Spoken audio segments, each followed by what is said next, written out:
Welcome to today's journey into one of humanity's most extraordinary survival stories. Picture yourself standing on an endless expanse of ice, where temperatures plunge to minus 70 degrees Fahrenheit, where the sun disappears for months at a time, and where a single mistake means certain death. This is the Arctic, Earth's most unforgiving frontier.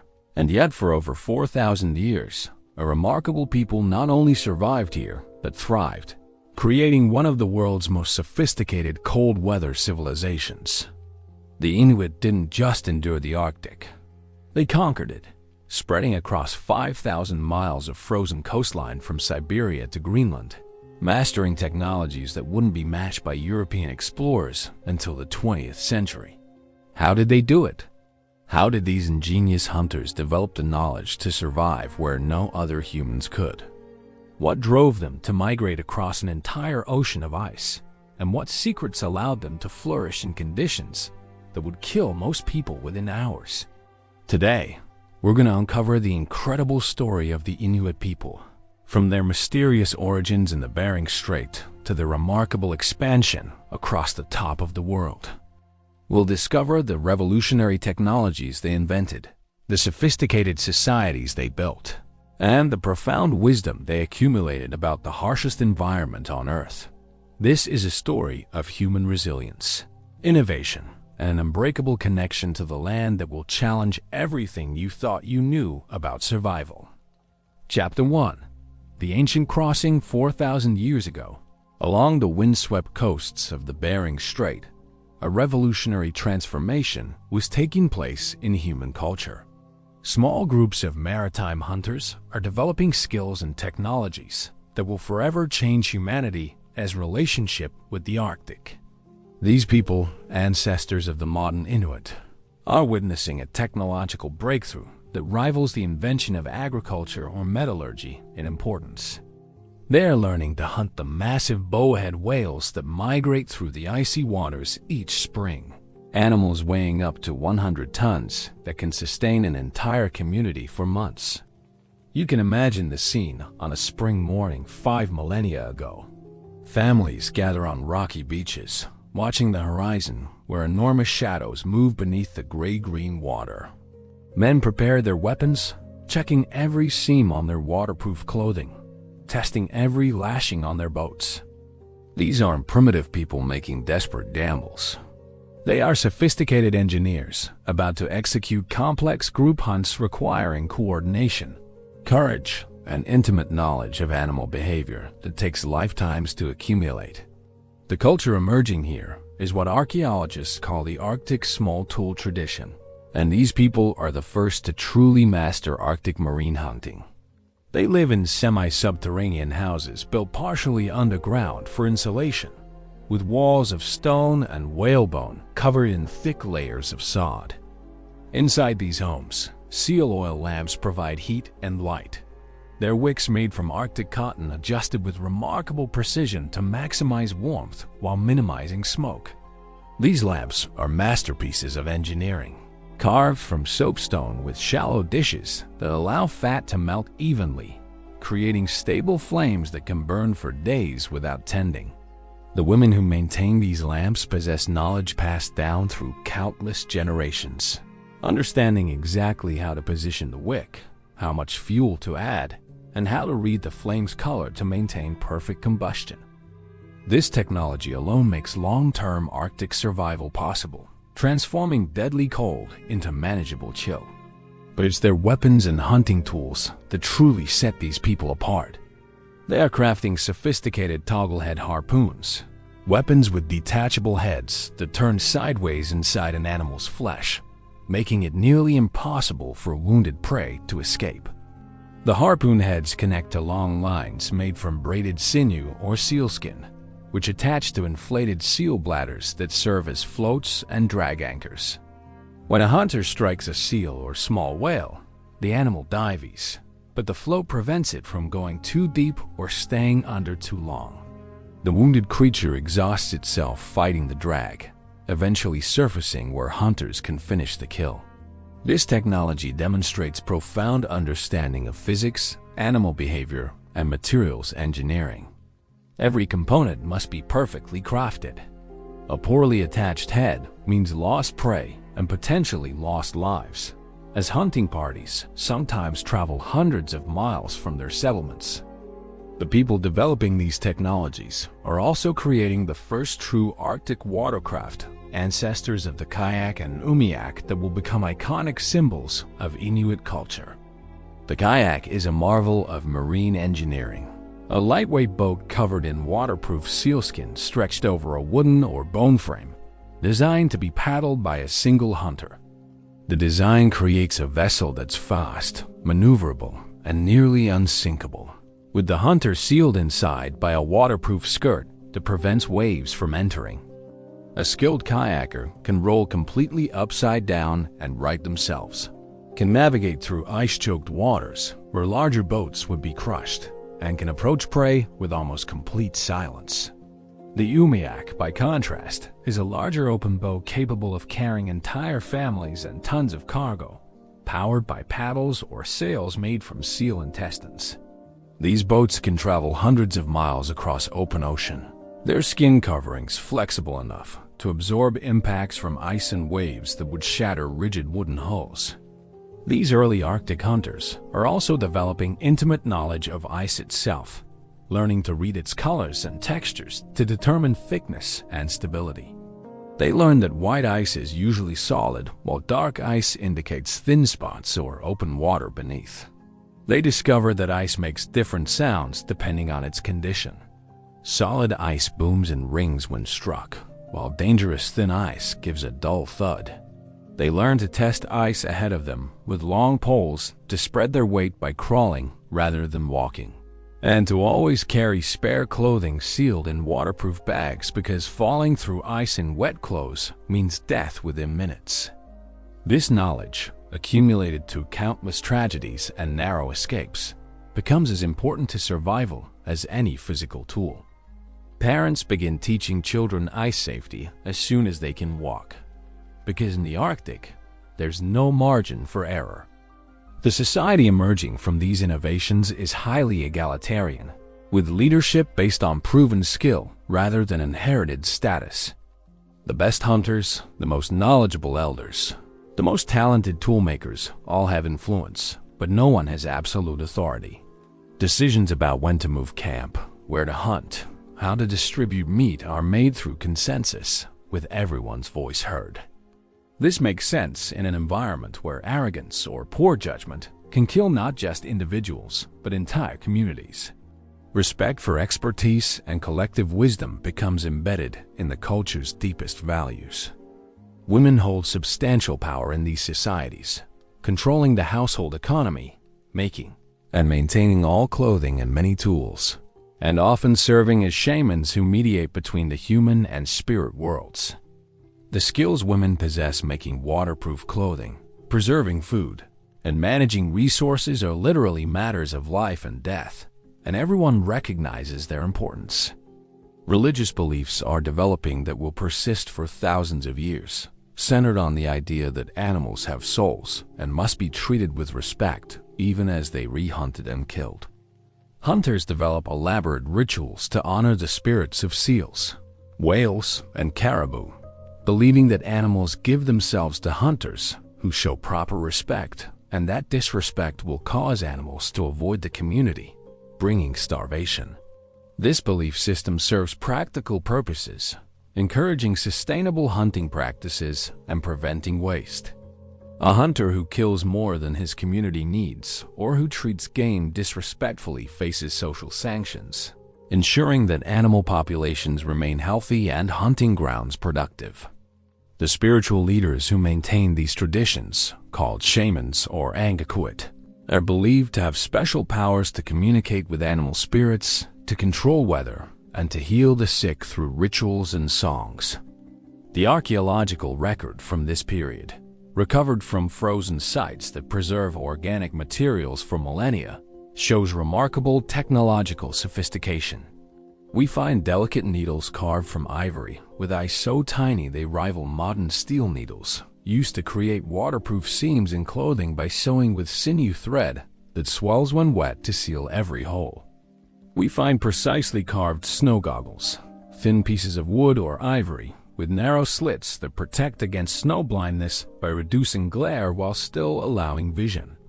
We find children's toys that are perfect miniature versions of adult tools, showing how skills are taught from the earliest ages through play. We find elaborate carvings of animals and humans that demonstrate sophisticated artistic traditions alongside practical skills. These people are not crude primitives struggling to survive. They are sophisticated artists, engineers, and scientists developing deep understanding of their environment. As these technologies and cultural practices mature, the people living around the Bering Strait begin to expand their range. Small groups start moving eastward along the northern coast of Alaska, following the bowhead whales that migrate along this route each spring and fall. They discover new hunting grounds rich with walrus, seal, and caribou. They learn to hunt polar bears, the Arctic's apex predators, taking these dangerous animals with spears and eventually with dogs trained to harass and corner the bears. They adapt their technologies to new conditions, developing specialized tools for different types of hunting and different ice conditions. This expansion is not a single migration, but a gradual spread over centuries. As successful groups grow and split, as young families seek new territories, as populations slowly fill every viable coastal area. Some groups begin venturing inland during summer, following caribou herds that number in the hundreds of thousands, learning to hunt these land animals while maintaining their primary identity as sea hunters. This expansion brings these maritime hunters into contact with other peoples already living in the Arctic interior, people descended from the first Paleo-Eskimo migrants who had crossed from Siberia thousands of years earlier. These earlier inhabitants lacked the sophisticated marine hunting technology, relying more on caribou and musk oxen, living in smaller, more mobile groups. The interaction between these peoples is complex, sometimes involving intermarriage and cultural exchange, sometimes involving conflict over resources. Gradually, the superior technology and social organization of the marine hunters gives them advantages, and they begin to dominate the most productive coastal areas. This is not necessarily violent conquest. Often, it's simply that the marine hunters can support larger, healthier populations that naturally expand into new territories. By 3,000 years ago, the ancestors of the Inuit have developed all the fundamental technologies and cultural practices that will define their civilization for the next 3 millennia. They have boats that can traverse Arctic waters, clothing that can protect against extreme cold, weapons that can kill the largest animals on Earth, and social systems that allow cooperation on scales necessary for group survival. They have accumulated knowledge about ice, weather, animal behavior, and navigation that rivals in sophistication the scientific knowledge of any civilization on Earth. They are poised to begin one of the most remarkable migrations in human history. They spread across the entire Arctic that will eventually reach Greenland, just 500 miles from Europe. The stage is set for the next great chapter in their story, as climate change and cultural innovation combine to launch what archaeologists call the Thule expansion, the migration that will bring Inuit culture to every corner of the Arctic world. Chapter 2. Masters of the Ice Edge 2,000 years ago. Along the coasts of northern Alaska and the Canadian Arctic, the descendants of those first marine hunters are perfecting their technologies and expanding their understanding of the Arctic's ice rhythms and resources. This period, which archaeologists call the Old Bering Sea and Ponuk cultures, sees innovations that push Arctic survival technology to new heights of sophistication. The people living in coastal villages are developing art styles of breathtaking complexity, carving ivory from walrus tusks with intricate geometric patterns that seem to encode spiritual and cultural knowledge. These aren't mere decorations. They are expressions of a worldview that sees patterns and connections in everything, from the spiraling of a seashell to the turning of the stars overhead. The hunting technologies are becoming increasingly specialized and effective. Harpoon heads now come in dozens of distinct styles, each designed for specific prey and hunting conditions. There are heavy heads for walrus, lighter ones for seal, barbed designs for small whales, and smooth designs for birds. The most sophisticated are toggle heads with moving parts, mechanical devices that deploy wings or barbs once they penetrate the animal's flesh. Creating these tools requires understanding of leverage, stress points, and material properties that would impress modern engineers. The ivory bone and stone used in their construction are selected with extraordinary care. Hunters know that walrus ivory from the tooth's outer layer is harder and better for cutting edges, while the softer inner core is better for parts that need to flex without breaking. They understand that different types of stone have different fracture patterns, and they select materials accordingly for different tools. The villages these people inhabit are becoming more permanent and socially complex. Some communities now house hundreds of people in semi-subterranean structures called kaljit, large communal houses that serve as ceremonial centers and gathering places. These houses feature elaborate entrance tunnels that trap cold air below the living space, using principles of thermodynamics that won't be formally described by Western science for another 1,000 years. Inside, the houses are remarkably warm, with sleeping platforms arranged around the walls where families have their own spaces. The stone and sod construction provides excellent insulation, and the seal oil lamps, now highly refined, can heat these spaces to temperatures of 50 or 60 degrees Fahrenheit, even when it's 50 below outside. The largest of these houses can accommodate dozens of people for ceremonies, feasts, and storytelling sessions that last through the long winter nights. These winter gatherings are crucial to cultural transmission and social cohesion. Elders tell stories that encode survival knowledge, navigation techniques, and moral lessons in narrative form. Children learn the names of hundreds of different ice conditions, each with its own characteristics and dangers. They learn to read clouds to predict weather, to observe animal behavior for signs of seasonal changes, to find their way across featureless ice using the direction of wind-carved snow ridges called sastrugi. They learn the vast oral traditions that record their history, going back countless generations to the time when animals could speak and transform into humans. These stories aren't just entertainment. They are educational tools, memory aids, and cultural foundations that maintain group identity and pass on accumulated wisdom. A child who pays attention during these winter gatherings receives an education in survival skills, natural history, geography, and social ethics that would put most modern schooling to shame. The food preservation techniques these people develop are equally sophisticated. They create ice cellars, deep pits dug into permafrost that remain frozen year-round, serving as natural freezers for storing meat from summer hunts through the winter. They learn to ferment foods, creating dishes like igunak, fermented walrus meat that develops complex flavors and preserves for months without freezing. They dry fish and caribou meat into lightweight, concentrated nutrition that hunters can carry on long journeys. They render animal fat into oil that serves as both fuel and food, storing it in sealskin bags that keep it fresh for years. They harvest and preserve berries, roots, and seaweed that provide essential vitamins preventing scurvy and other deficiency diseases.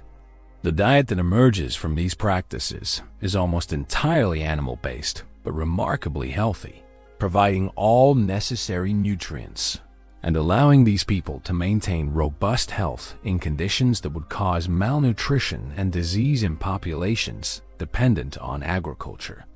The clothing technology reaches levels of sophistication that won't be matched by Western polar explorers until the 20th century. Inuit parkas, or atiket, are engineering marvels with multiple layers that trap air for insulation while allowing moisture to escape, preventing the deadly combination of wetness and cold. The inner layer is worn with fur against the skin, creating an airspace that wicks moisture away from the body. The outer layer has fur facing out, shedding snow and ice while breaking the wind. The hood design, with a fur-lined ruff that can be adjusted to create a warm pocket of air around the face, protects against frostbite while still allowing vision and breathing. Mittens are made in multiple styles, some with separate trigger fingers for using weapons, others with fur-lined pockets for keeping hands warm while traveling. Boots are crafted from caribou leg skin or seal skin with the fur inside, with insulating grass or caribou fur socks inside, and with waterproof sealskin soles. A person properly dressed in traditional Inuit clothing can survive hours in conditions that would kill someone in modern synthetic fabrics within minutes. The navigation skills these people develop are equally extraordinary. They are learning to find their way across thousands of miles of Arctic Ocean using stars, sun position, wind direction, ice patterns, wildlife behavior, and a sophisticated understanding of currents and geography. They are creating mental maps of stunning accuracy, remembering the positions of hunting grounds, good camping spots, and dangerous areas across territories the size of European countries. Some groups are beginning to create physical maps, carving three-dimensional representations of coastlines from wood or ivory that show every inlet, island, and landmark with impressive precision. These maps, which will later amaze European explorers, demonstrate geographic knowledge that rivals formal cartography. The ability to navigate this frozen maze is literally a matter of life and death. Getting lost on the ice means dying of exposure or hunger, so children are taught navigation from early ages, learning to always maintain awareness of direction and position. The dog teams that will become iconic symbols of Arctic travel are being refined during this period. The dogs used are not wolves recently domesticated, but distinct breeds selected over generations for specific characteristics: strength, endurance, thick coats, and the ability to survive on little food. A good sled dog can run all day in bitter cold, can pull loads many times its own weight, and can follow trails by scent even in total darkness or whiteout conditions. The relationships between mushers and their dogs are complex partnerships. Drivers learn each dog's personality, strengths, and temperamental quirks, positioning them in the team where they'll be most effective. The lead dog is selected for intelligence and independent judgment. It must be able to find trails, avoid dangers, and sometimes disobey commands when the driver's judgment is wrong. A good lead dog is worth more than any other possession, and its lineage is carefully tracked across generations. The sleds themselves are masterpieces of appropriate technology, designed to flex and bend over rough ice, rather than breaking like rigid designs would. The runners are made from wood or bone, often with a coating of ice that is applied by spreading a mixture of moss and water on the runners and letting it freeze, creating an ultra-smooth surface that glides effortlessly.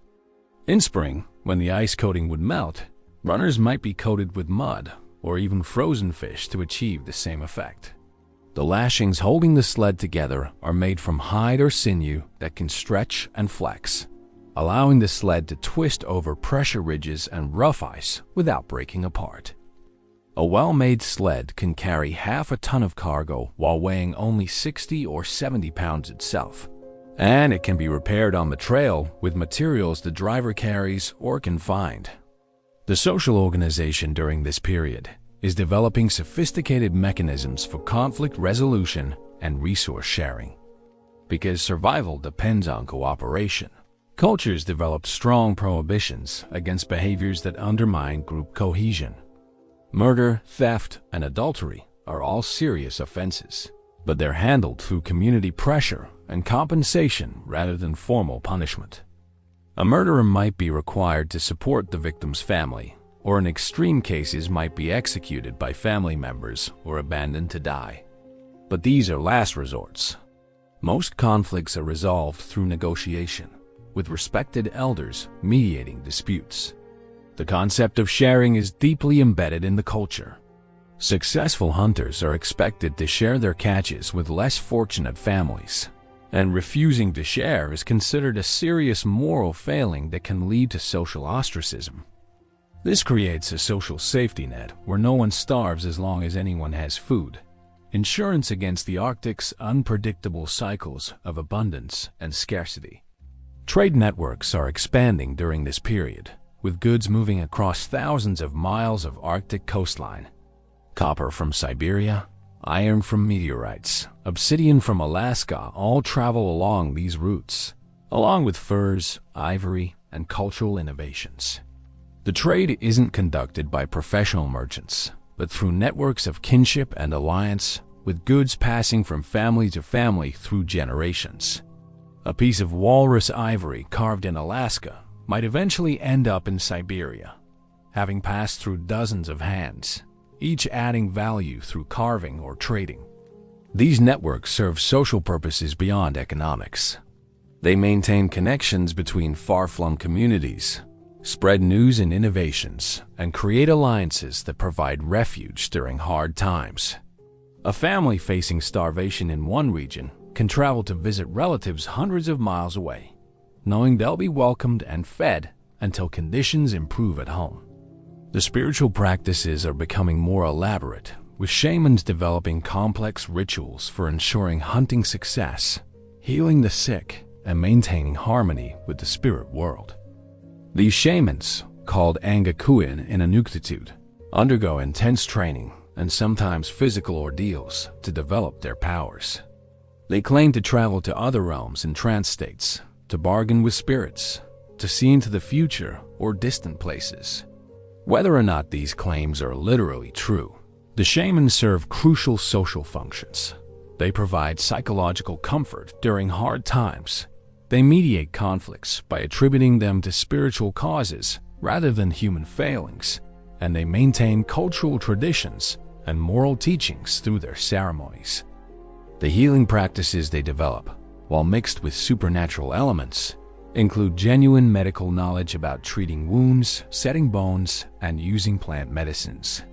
Some shamans develop sophisticated psychological techniques for treating what we'd now recognize as depression, anxiety, and trauma.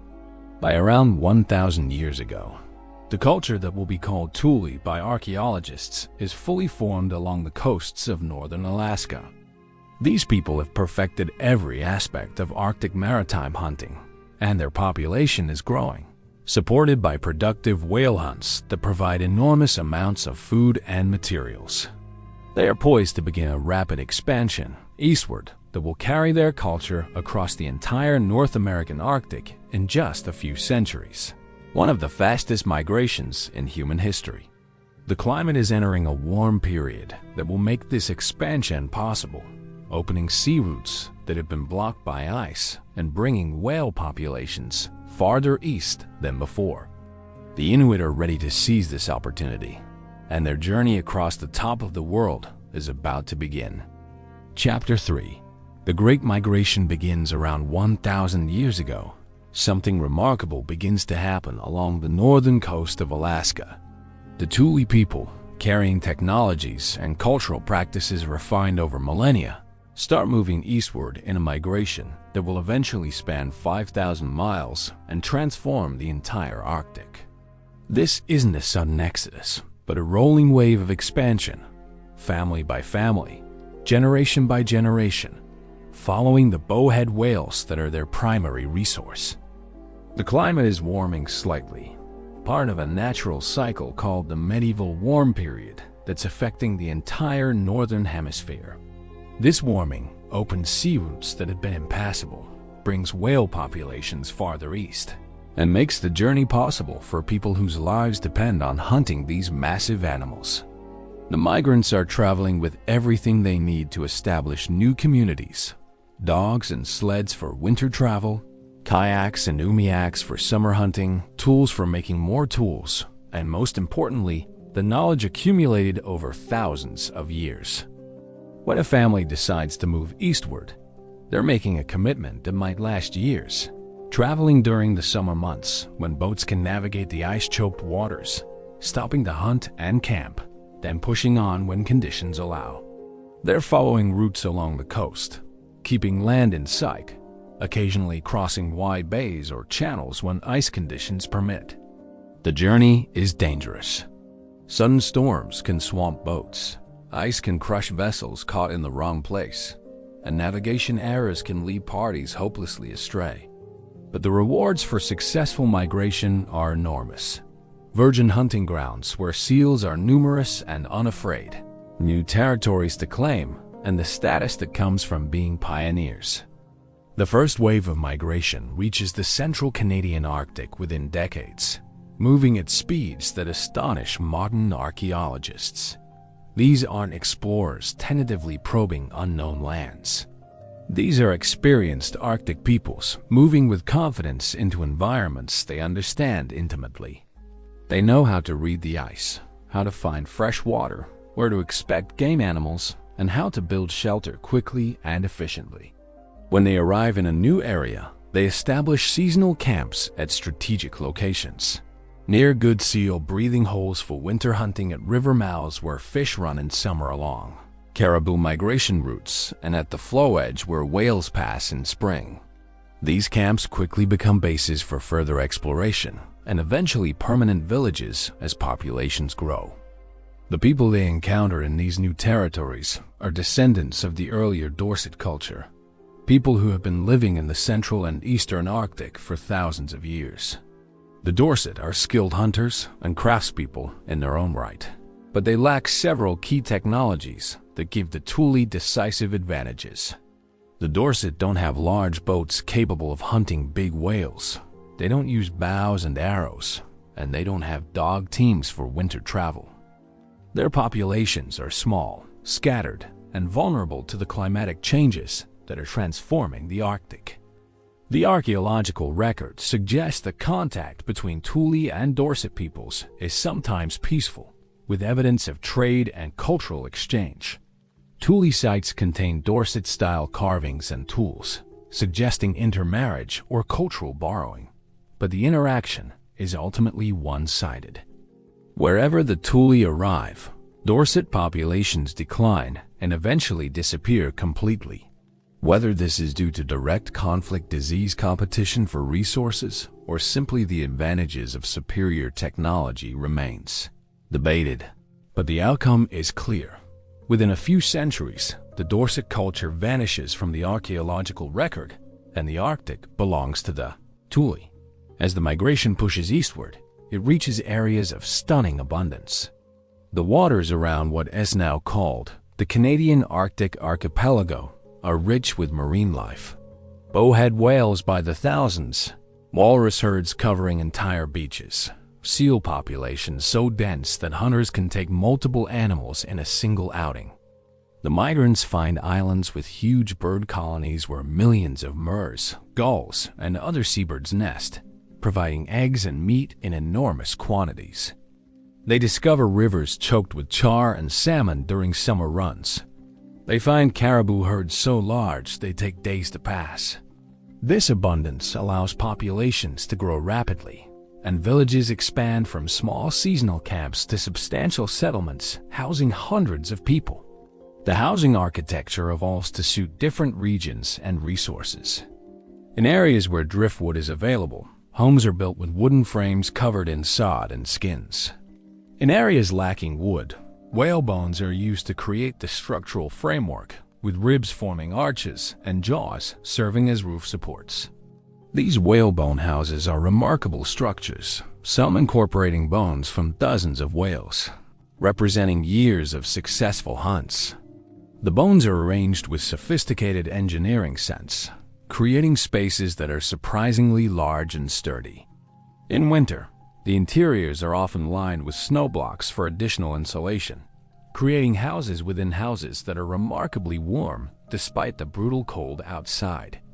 Some villages begin building kaljit, large communal structures where the entire community can gather for ceremonies, storytelling, and social events that maintain cultural cohesion. The social organization is adapting to new circumstances and larger population concentrations. In the richest whaling areas, a class of successful whaling captains emerges, men who can organize and lead the complex group hunts required to take bowhead whales.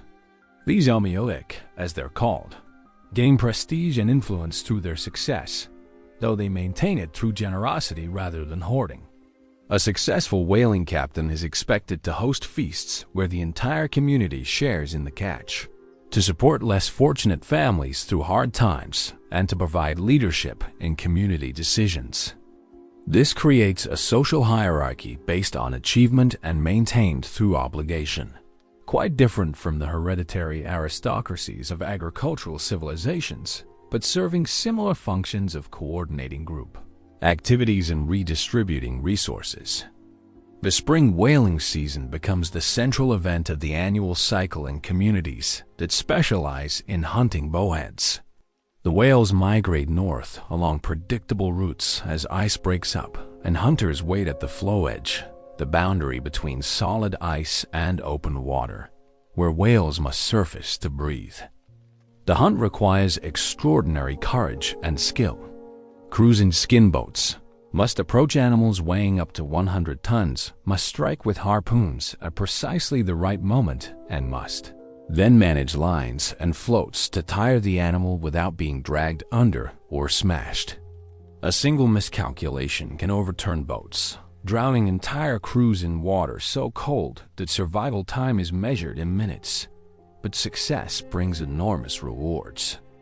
A single large whale provides tons of meat, enough blubber to fuel lamps for a year, and baleen that can be traded or crafted into fishing line, baskets, and other goods.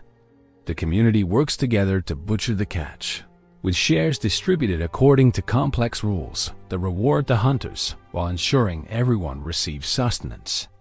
The migration continues pushing eastward and northward, with groups reaching the high Arctic islands where conditions are even more extreme. Here, in places like Ellesmere Island and northern Greenland, winter darkness lasts for 4 months. Temperatures routinely drop below -60 degrees Fahrenheit, and resources are scarcer than in the more southern regions. Yet even here, the Thule established successful communities, adapting their techniques to extreme conditions. They learn to hunt on the frozen ocean, catching seals at their breathing holes using sophisticated techniques. A hunter finds a seal's breathing hole in the ice, often by letting dogs sniff out the location, then stands motionless beside it for hours, sometimes for entire days, waiting for the seal to surface. When the seal comes up to breathe, the hunter strikes instantly, driving a harpoon through the hole before the seal can dive. This requires extraordinary patience, physical endurance, and the ability to stand motionless in extreme cold while remaining alert for the split-second opportunity. The material culture is becoming more diverse as people adapt to different environments and develop regional specializations. In some areas, elaborate carving traditions produce art objects of stunning beauty. Ivory toggles, needly cases, and figurines decorated with intricate geometric patterns or realistic animal forms. In other areas, practical tool-making reaches new heights, with specialized implements for every conceivable task. There are different knives for cutting meat, scraping skins, and shaping wood. There are ice chisels for cutting drinking water, for making breathing holes, and for building snow houses. There are specialized hunting equipment for different prey, hooks and lines for fishing, nets for catching birds, bolas for bringing down flying waterfowl, and sophisticated snares and traps for taking land animals. Each tool represents generations of refinement, with designs optimized for specific purposes through countless iterations. The knowledge systems are becoming more sophisticated as the migration encounters new environments requiring new skills. People develop expertise in hunting animals they'd never encountered before, learning the behaviors of musk oxen, walrus, and Arctic fox. They discover new plant species useful for food or medicine and develop techniques for harvesting them. They learn about new ice conditions, new weather patterns, and new navigation challenges. This knowledge accumulation is continuous and cumulative. Each generation adds to what they inherited, and successful innovations spread through the population as families interact, trade, and intermarry. The oral traditions that preserve this knowledge become more elaborate, with stories encoding information about distant places, historical events, and practical survival techniques in memorable narrative forms. The migration is also carrying cultural innovations that will transform Arctic life. The bow and arrow, which the Thule use extensively, revolutionizes hunting by allowing attacks from greater distances with more power than hand-thrown spears. The development of more sophisticated dog breeding produces animals better suited to different tasks. Larger, stronger dogs for pulling heavy loads, faster dogs for hunting, and smaller dogs for companionship and warmth. The creation of more efficient oil lamps allows communities to live comfortably farther north. The invention of snow houses, called Inuit, provides emergency shelter that can be built in hours from materials available everywhere in winter, allowing safe travel across vast distances. Each of these innovations spreads through the migrating population, adapted and refined for local conditions as people share knowledge and techniques. By around 1200 CE, roughly 2 centuries after the migration began, Thule people have reached the eastern edge of the Canadian Arctic and are approaching the west of Greenland. The journey has carried them across thousands of miles of frozen ocean, over mountain passes and through narrow straits, across some of the harshest terrain on Earth. Their technologies have been tested against every conceivable Arctic challenge and have proved equal to the task. They have established thriving communities from Alaska to Greenland, created trade networks spanning a continent, and demonstrated that humans can not only survive but flourish in the coldest permanently inhabited places on Earth. The next chapter of their journey will bring them into contact with another people who have reached the Arctic from the opposite direction. Norse settlers from Iceland and Norway who are establishing colonies in southern Greenland.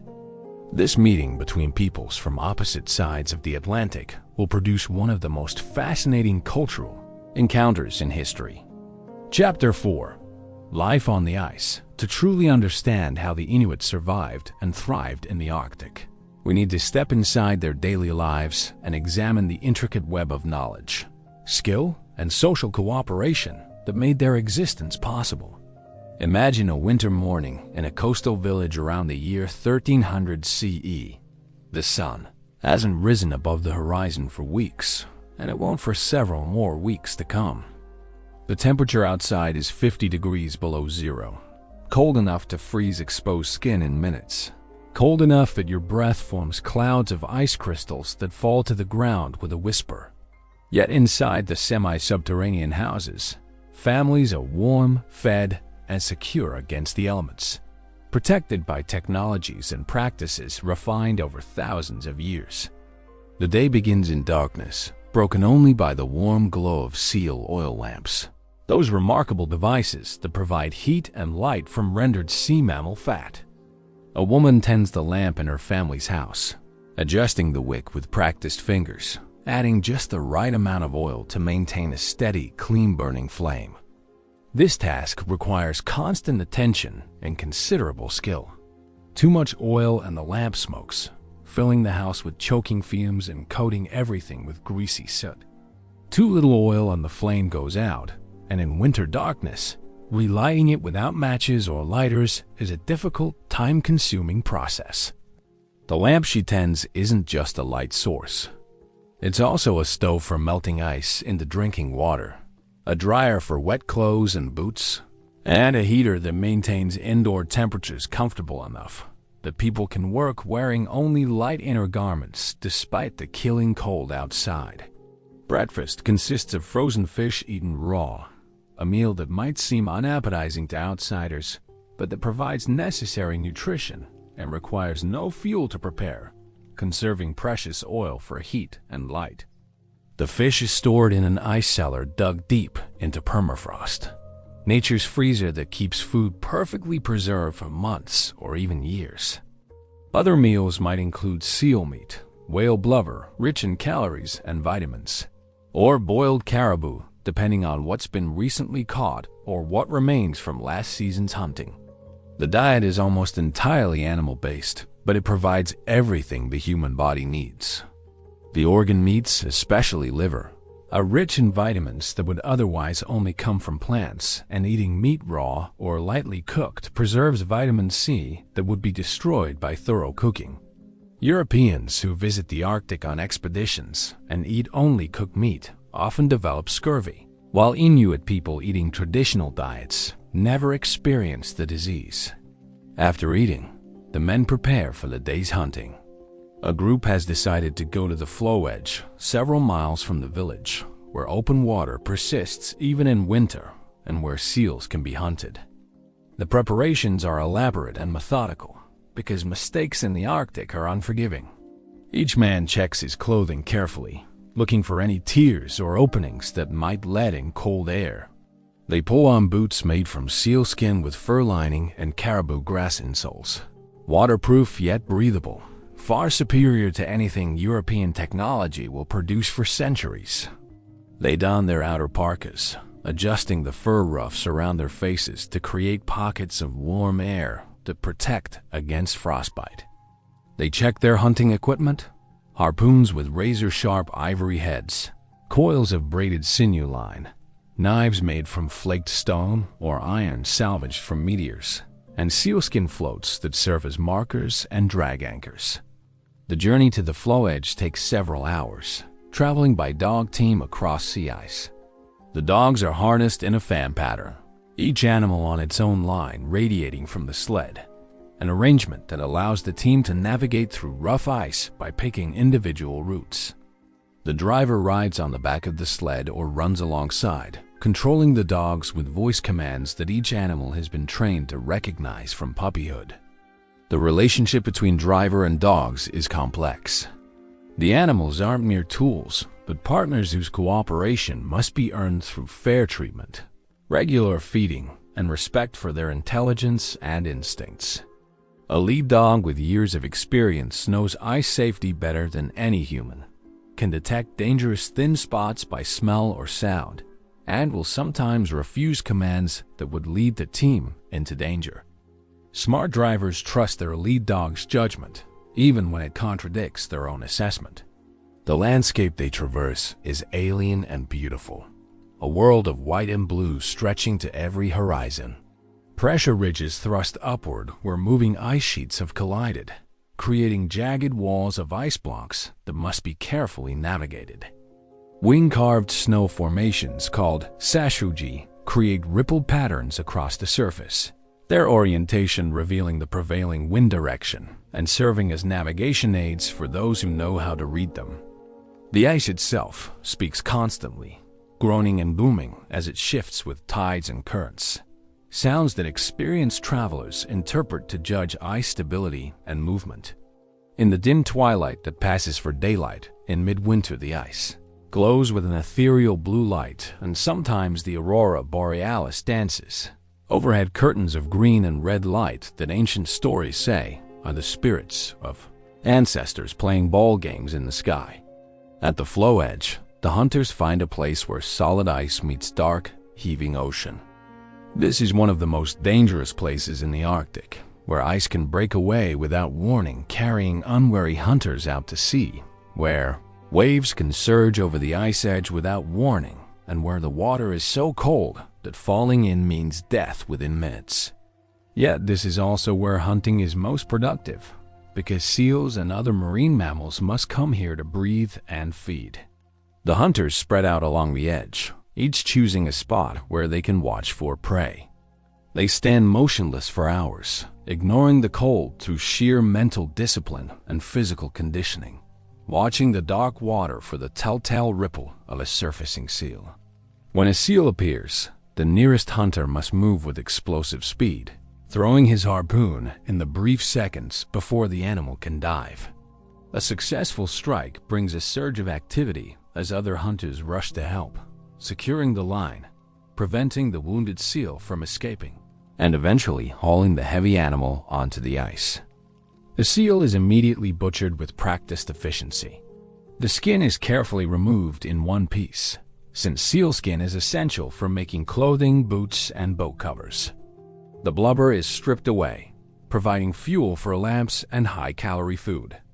The meat is divided among the hunters according to customs that ensure fair distribution while rewarding the man who made the strike.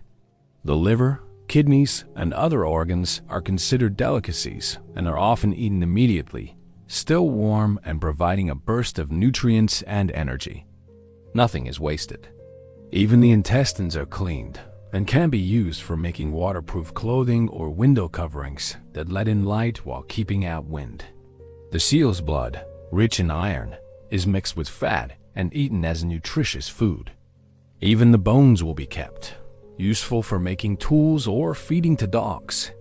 Back in the village, women are engaged in work equally essential to survival. Making and maintaining clothing is an endless, crucial task that requires exceptional skill and patience.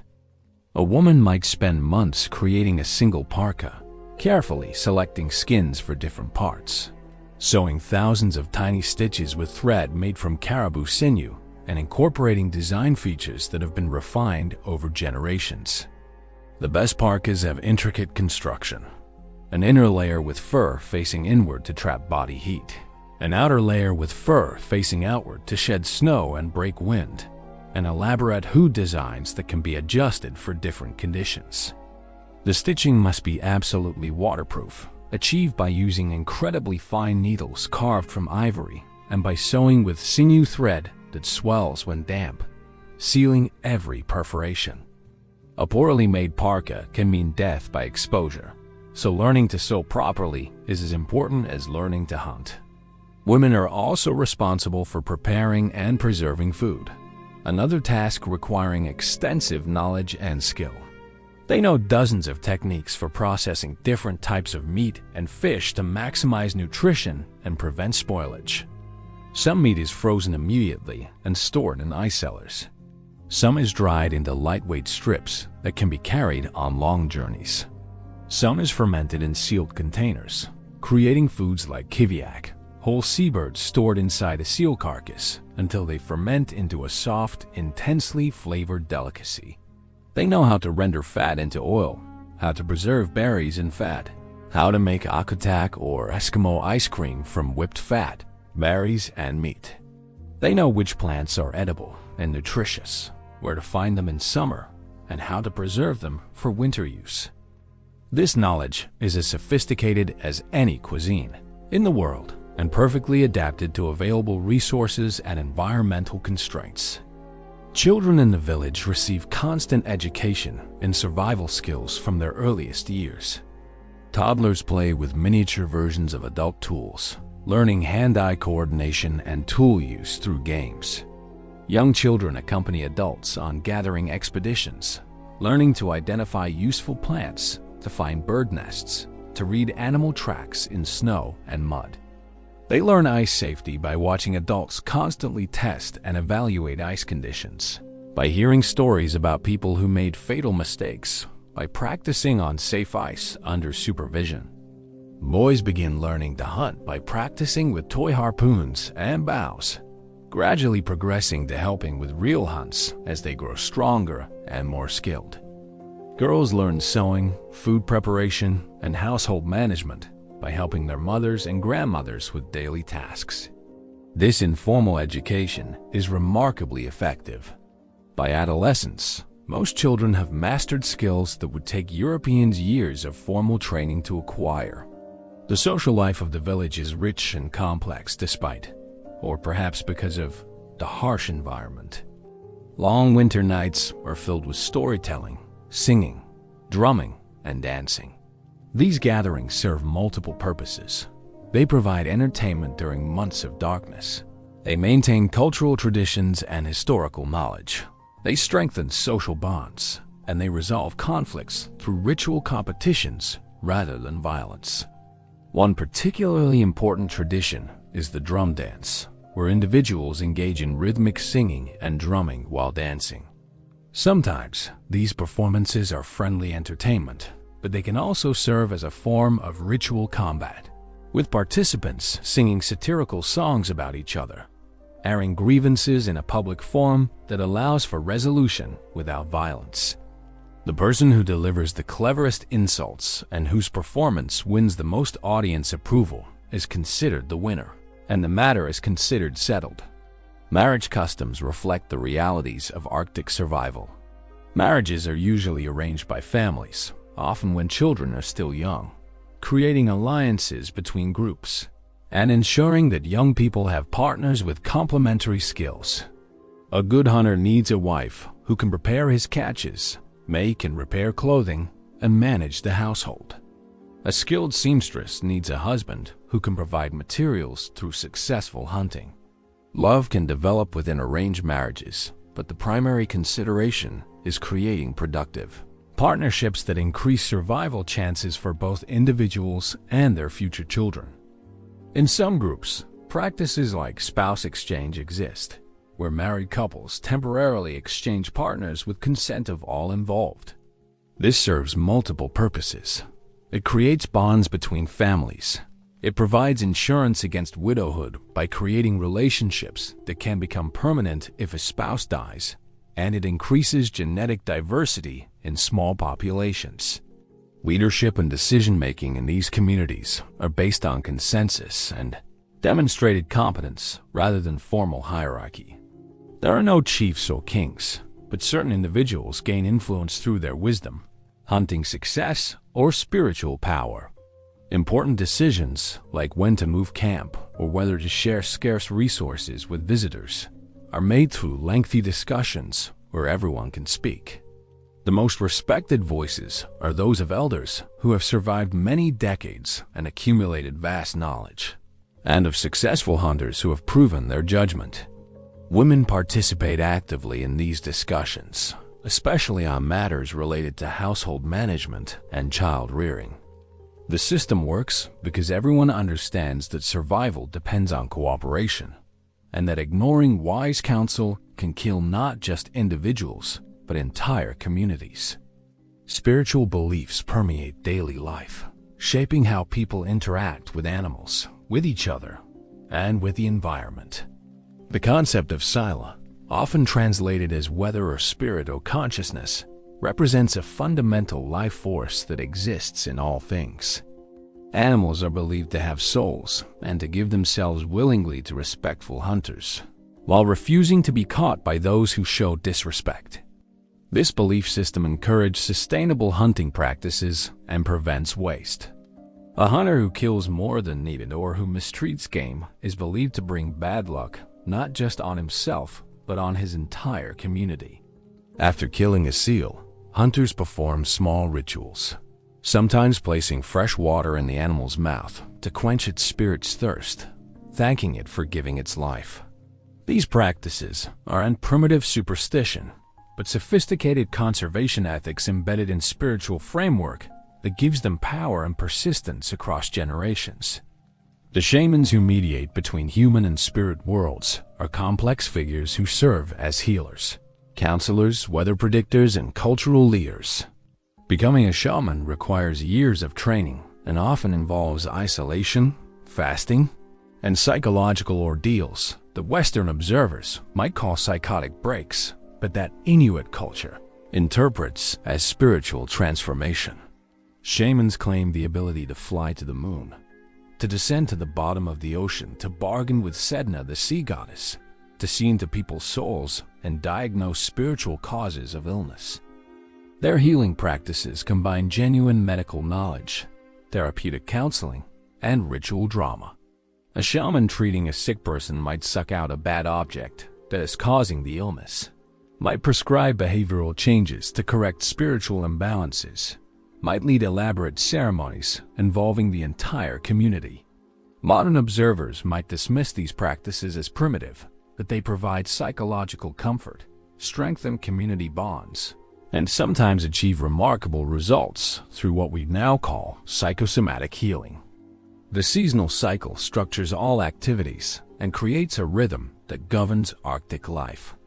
Spring brings the crucial whaling season, when entire communities mobilize to hunt bowhead whales at the ice edge.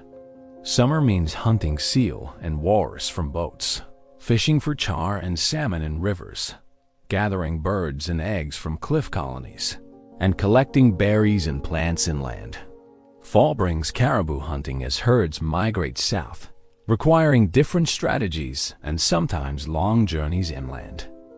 Winter means seal hunting at breathing holes, ice fishing, traveling to visit other communities, and long hours indoors doing maintenance tasks, making and repairing tools and clothing, and engaging in social and spiritual activities. Each season brings specific challenges and opportunities, and successful communities must excel at all these different activities, maintaining diverse skill sets and extensive knowledge about many different animals and environments. The material culture reflects this seasonal diversity and environmental challenge. A single family might own kayaks for summer seal hunting, an umiak for transporting goods and hunting large prey, multiple sleds for different conditions, several complete sets of clothing for different seasons, hundreds of specialized tools, and elaborate household equipment. Creating and maintaining all this requires constant work and considerable resources. A successful hunter must keep his dogs fed year-round, maintain his weapons and tools, and regularly acquire materials like ivory, sinew, and skins. A successful seamstress must constantly sew and repair clothing, which wears out quickly in Arctic conditions. The entire household economy requires careful management, forward planning, and hard work from everyone. Yet despite the challenges, archaeological evidence and historical accounts suggest that Inuit people enjoyed generally good health and quality of life. They were often taller and more robust than contemporary Europeans, suggesting good nutrition. They had excellent dental health compared to agricultural peoples, due to a diet low in refined carbohydrates. They had low rates of many diseases common in more civilized societies. Their social systems provided security and support networks that prevented the extreme poverty and destitution common in agricultural states. Their leisure time, especially in winter, was abundant compared to farmers who must constantly tend crops and livestock. By many measures, they had achieved what all human societies seek: sustainable ways of making a living that provide adequate material comfort while allowing time for family, art, spirituality, and community. They had not just survived in the Arctic. They had created a civilization perfectly adapted to their environment, one that would persist successfully for another 8 centuries and continues in modified form today. Chapter 5. The frozen frontier expands by the year 1300 CE. The Thule migration has reached its greatest extent, with Inuit communities established from the Bering Strait to eastern Greenland, a span of over 5,000 miles across the top of the world. This expansion represents one of the most remarkable achievements in human history, a successful colonization of one of Earth's most hostile environments using Stone Age technology and accumulated traditional knowledge. The geographic scope of Inuit culture now encompasses over 2 million square miles of Arctic territory, including all of the North American Arctic coastline, thousands of islands in the Canadian Arctic archipelago, and much of Greenland's coast. These aren't scattered outposts clinging precariously to survival, but thriving communities with sophisticated cultures, extensive trade networks, and populations numbering in the tens of thousands. In northwestern Greenland, Inuit communities have established themselves in areas that even other Arctic peoples consider extreme. This region, sometimes called the Thule District, after the nearby Thule Air Base built centuries later, becomes home to people later known as the Polar Inuit or Inuit, the northernmost permanent population of humans on Earth. Here, winter darkness lasts for 4 solid months. Temperatures routinely fall below -60 degrees Fahrenheit, and resources are scarcer than anywhere else humans permanently inhabit. Yet these communities not only survive, but develop distinctive cultural practices adapted to these extreme conditions. They become specialists in hunting narwhals, the mysterious whales with long spiral tusks that swim in the high Arctic waters. They develop techniques for hunting musk oxen, shaggy prehistoric-looking creatures that provide meat, fur, and horn. They perfect the art of building snow houses that can keep inhabitants warm at 60 degrees Fahrenheit inside, while it's -50 outside. The snow house, or igloo in Inuktitut, is one of the most elegant solutions to environmental challenges ever devised by humans. Building one properly requires sophisticated understanding of snow's properties and structural engineering principles. The builder selects snow of the right consistency, firm enough to cut into blocks but soft enough to carve and shape. The blocks are arranged in an inward-leaning spiral, each block supporting the next, creating a self-supporting dome through careful attention to angles and weight distribution.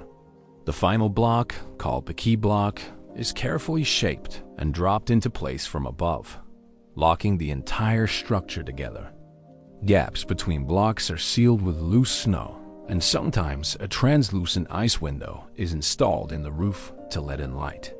Inside, a raised sleeping platform of snow is built, utilizing the fact that warm air rises, keeping the sleeping area significantly warmer than the floor. The entrance is through a tunnel that drops below floor level, creating a cold sink that traps dense cold air below the living space. A well-built igloo can be erected in an hour or two by an experienced builder, providing emergency shelter anywhere there's snow.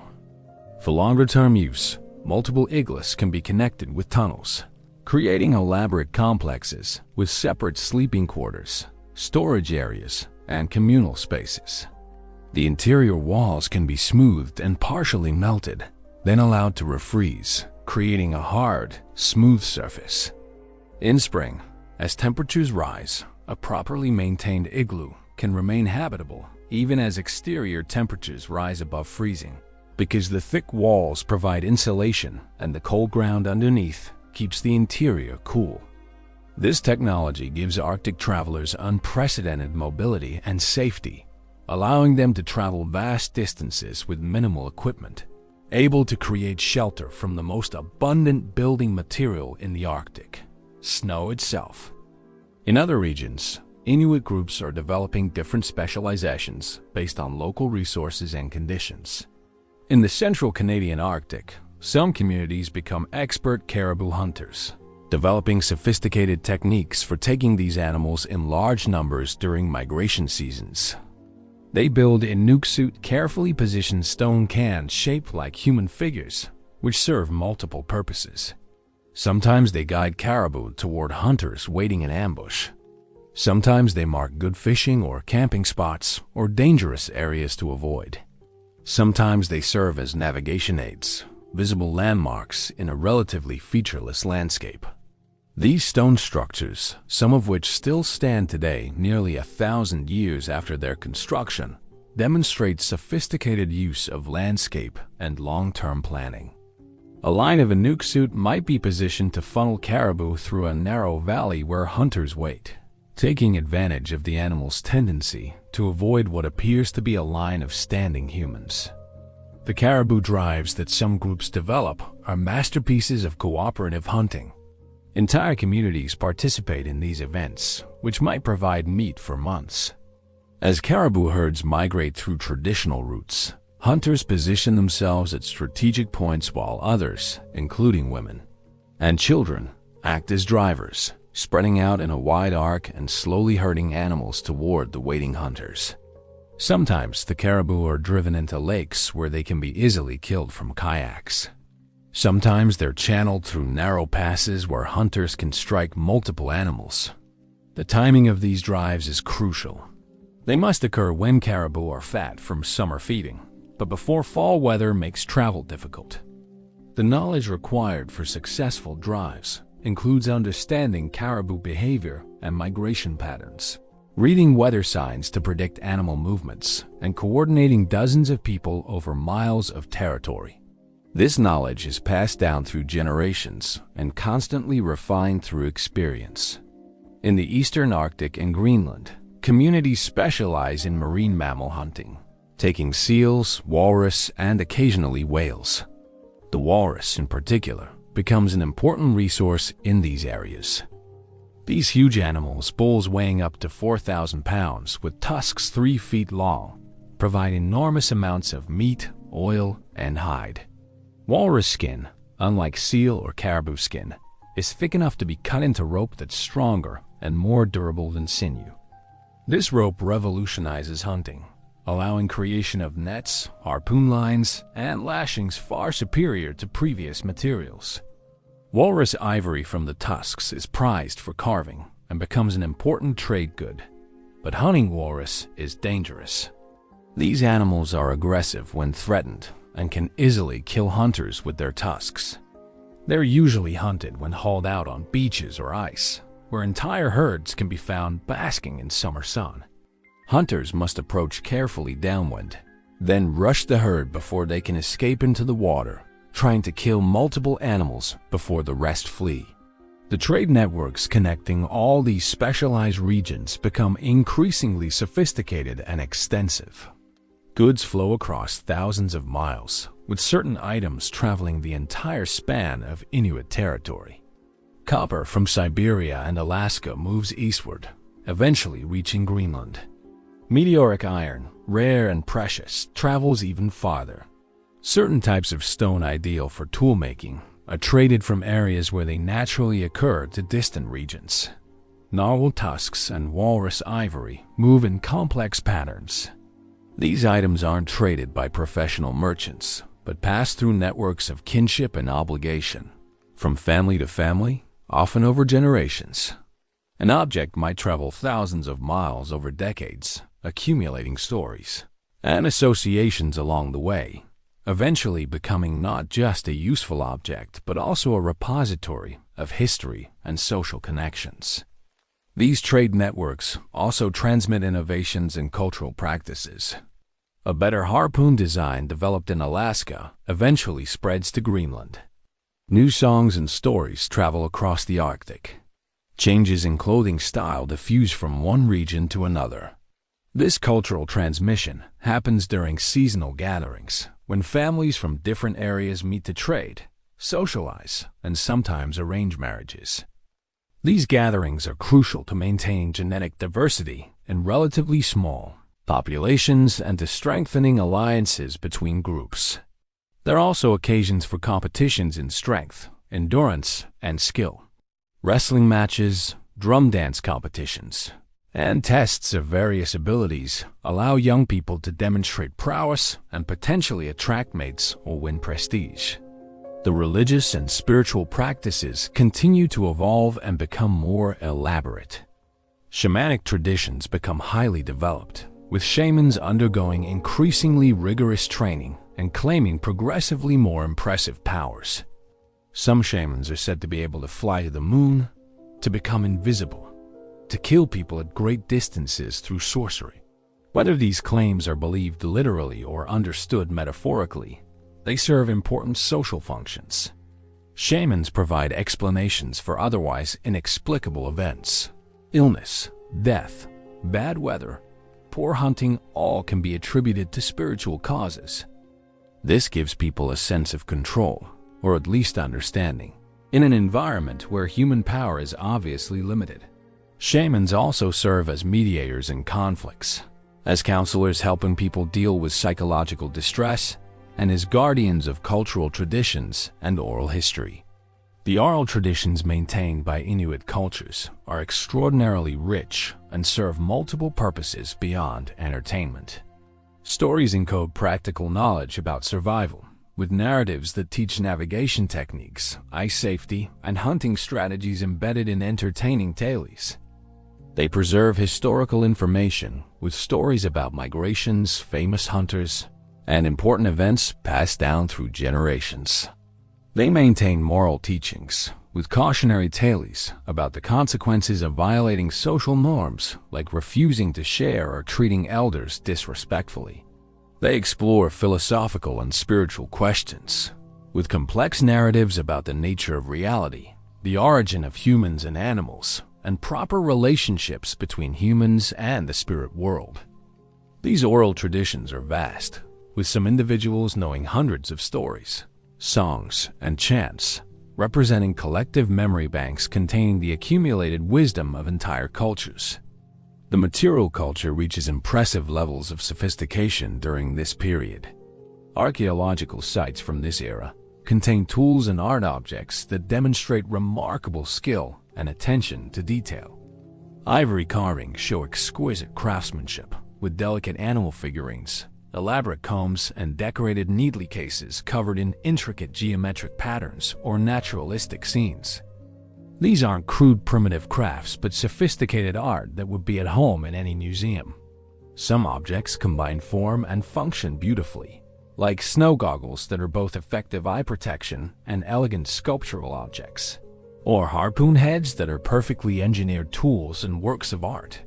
The people creating these objects clearly have time and inclination for aesthetic expression, suggesting societies that have mastered their environment sufficiently to support artistic specialists, or at least to allow craftspeople time for non-essential refinement.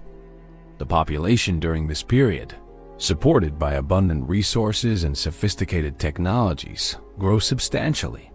Estimates suggest that perhaps 15 to 20,000 Inuit people inhabit the North American Arctic at the peak of the Thule expansion.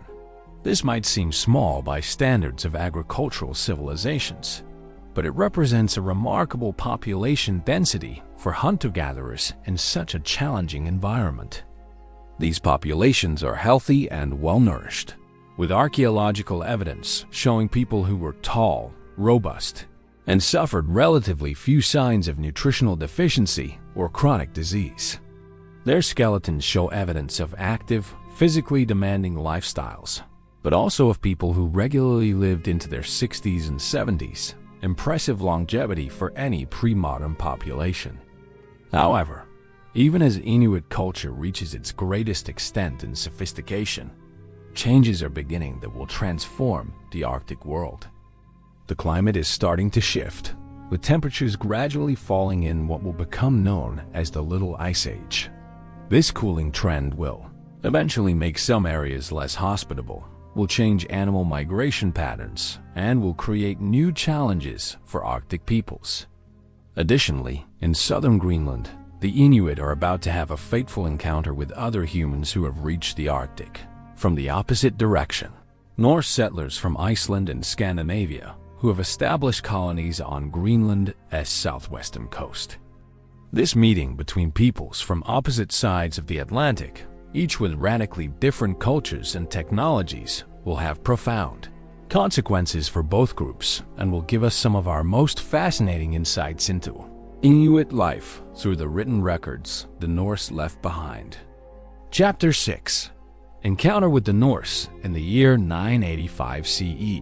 Norwegian explorer Eric the Red establishes the first Norse settlement on Greenland's southwestern coast, bringing several hundred colonists to establish farms in the fjords, where climate and vegetation allow limited agriculture and livestock raising. These Norse Greenlanders live in societies very different from the Inuit.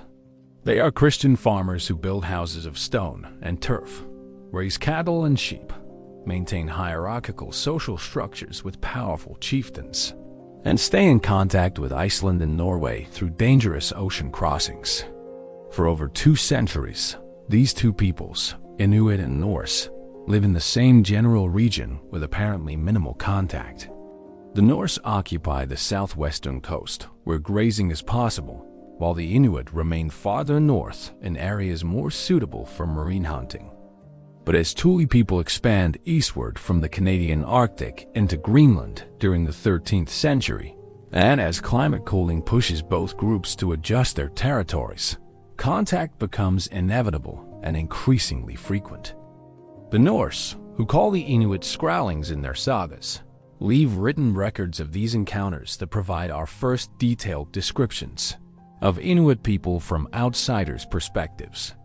These accounts are biased and sometimes hostile, filtered through Norse cultural assumptions, and often focused on conflicts rather than peaceful interactions, but they still offer fascinating glimpses of how the two societies viewed each other.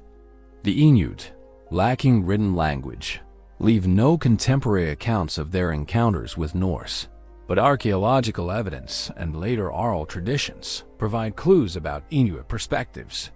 The Norse descriptions of Inuit people, recorded in sagas and church documents, show a mixture of respect for their skills and disdain for their unfamiliar customs. Norse writers note that the Inuit are superb hunters who use weapons and boats unlike anything in Norse experience.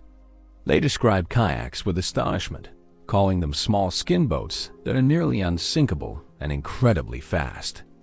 They observe Inuit cold-weather clothing and shelter-building techniques with clear admiration, recognizing that Norse wool garments and European building methods are inferior for Arctic conditions. One saga describes an encounter where Inuit hunters demonstrated their harpoon technology, striking a whale with such skill that the Norse observers were impressed despite their general hostility. The Norse recognized that these people have mastered their environment in ways the Norse settlers never have, remaining dependent on connections to Europe for many goods and unable to survive purely on Greenland's resources.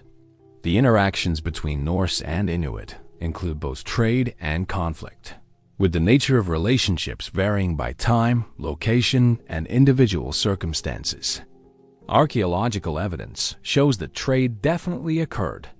Norse-made goods appear in Inuit archaeological sites, including pieces of woven cloth, iron nails, fragments of European-style knives, and even pieces of armor. Similarly, Inuit artifacts appear in Norse settlements: carved ivory, furs, walrus tusks, and possibly narwhal tusks, which the Norse sell to Europeans as unicorn horns, commanding astronomical prices. This trade is valuable to both sides. The Norse desire furs and ivory for their trade with Europe, while the Inuit highly value iron, which is far superior to stone for certain tools.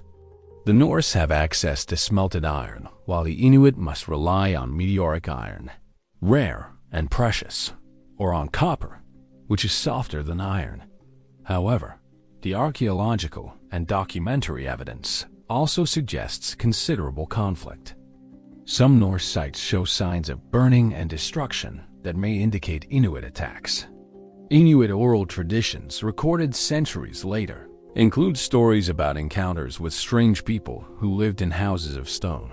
Some stories describing conflicts and others describing trade or intermarriage. One particularly intriguing piece of evidence is a small carved wooden figure found in a Norse Greenland site, depicting a person wearing typical Inuit clothing. This suggests at least some close observation or peaceful interaction, as the carver needed time to study Inuit dress in detail. Genetic evidence from modern Greenlandic Inuit shows possible traces of European ancestry, though the timing and extent of interbreeding remain unclear.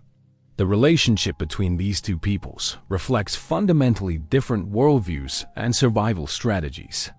The Norse are trying to recreate European agricultural society in Greenland, maintaining dairy farming, raising livestock, building Christian churches, and attempting to preserve their connection to European civilization despite being thousands of miles from Norway.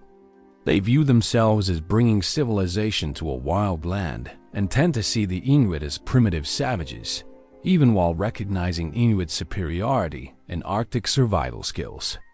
The Inuit, meanwhile, have no interest in agriculture or Christianity and regard their own way of life as obviously superior for Arctic conditions. They view the Norse as strange, impractical people who wear inadequate clothing, live in poorly designed houses, and fail to master hunting skills that any Inuit child learns. From the Inuit perspective, the Norse are the primitive ones, struggling to survive using inappropriate technologies, while the Inuit thrive. This cultural clash comes to a head as climate conditions deteriorate during the 14th and 15th centuries.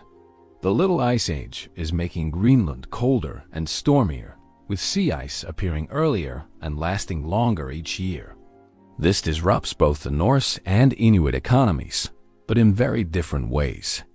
For the Norse, the cooling climate makes agriculture increasingly difficult, with shorter growing seasons killing off more livestock each winter. The increased sea ice makes voyages to Iceland and Norway more dangerous, reducing trade contacts and cutting Norse Greenlanders off from the European goods, ideas, and people they depend on to maintain their society.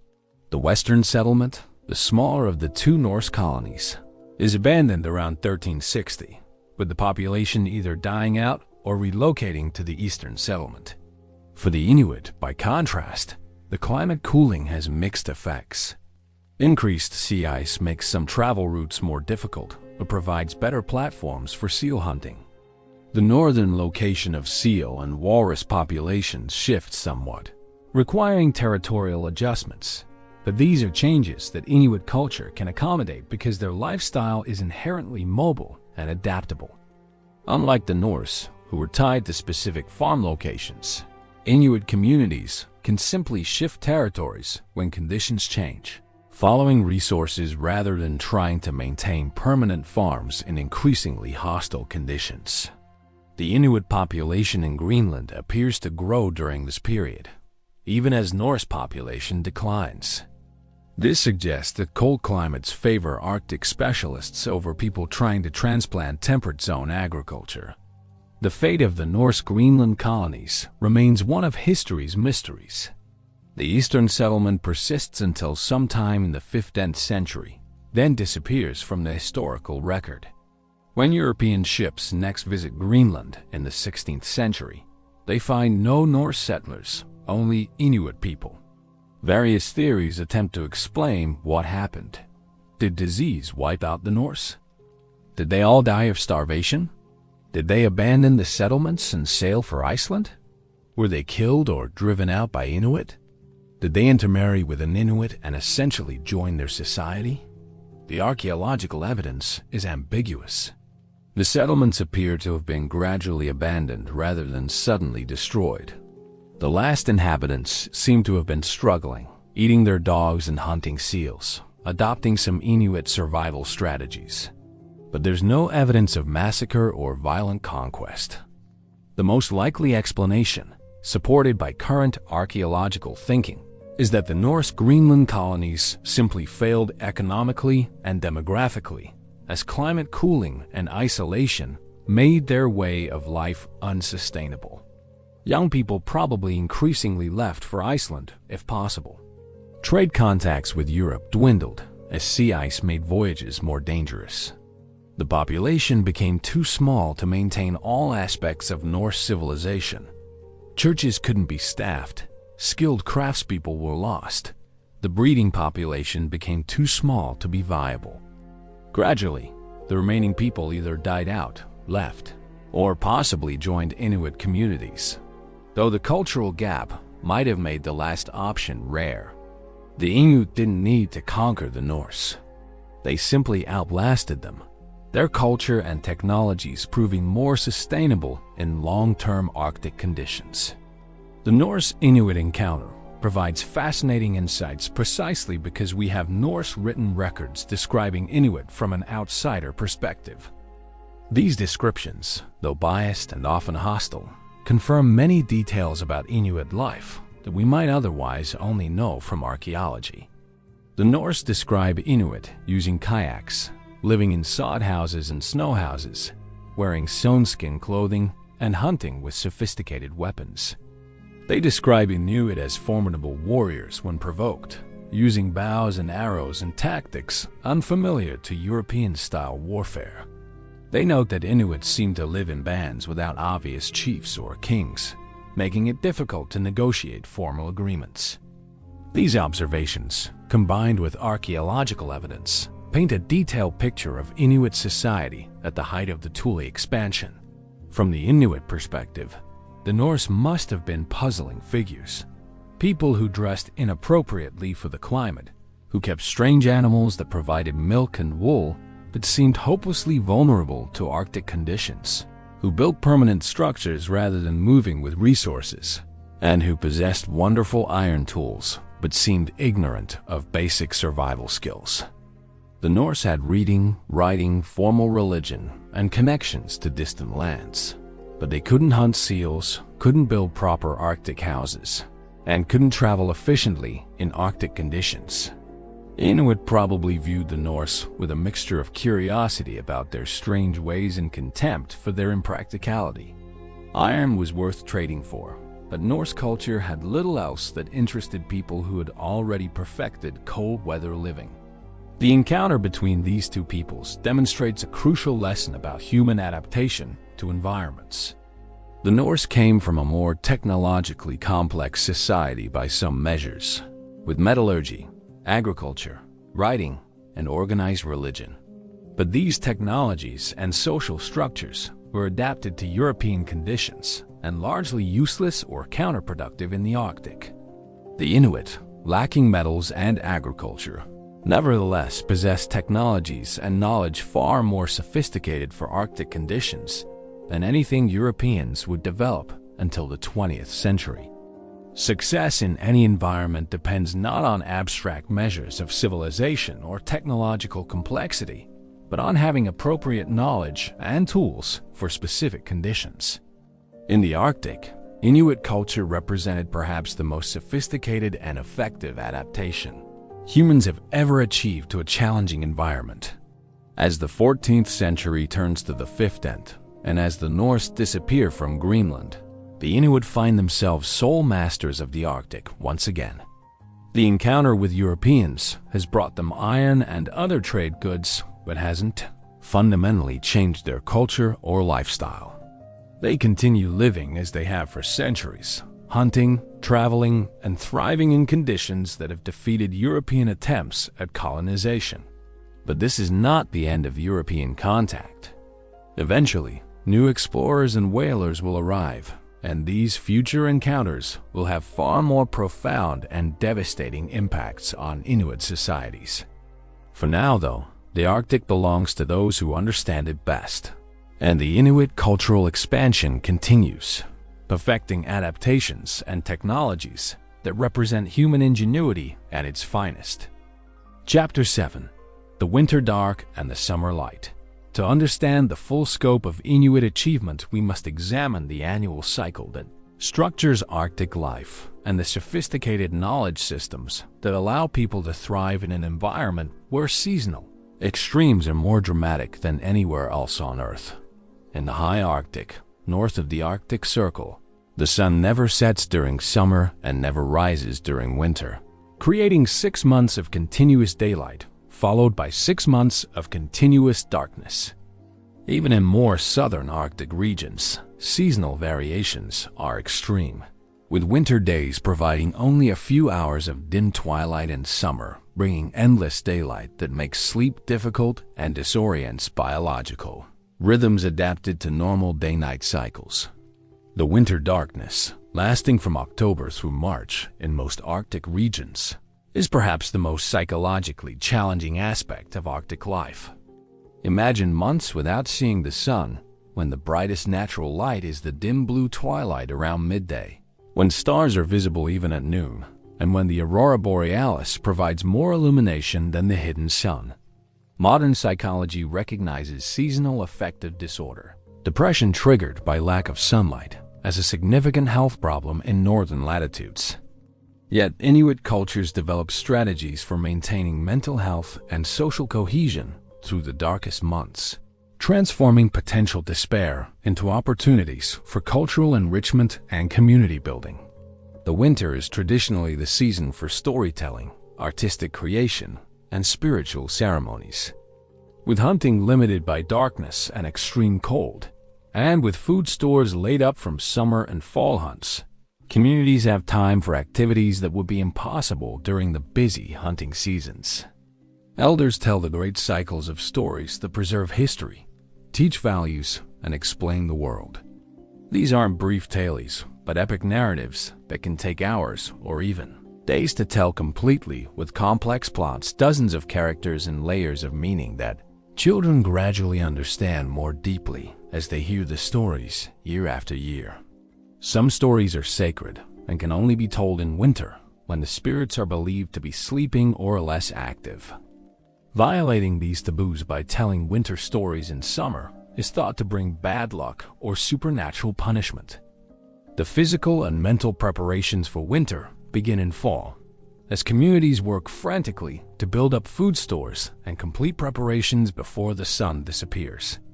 Hunters take as many seals, caribou, and fish as possible, with women working equally hard to process and preserve the catch.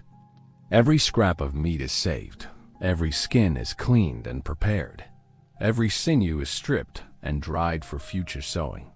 Berry picking expeditions harvest the tundra's brief summer bounty. Fish are caught in vast quantities and cached in stone cairns or ice cellars.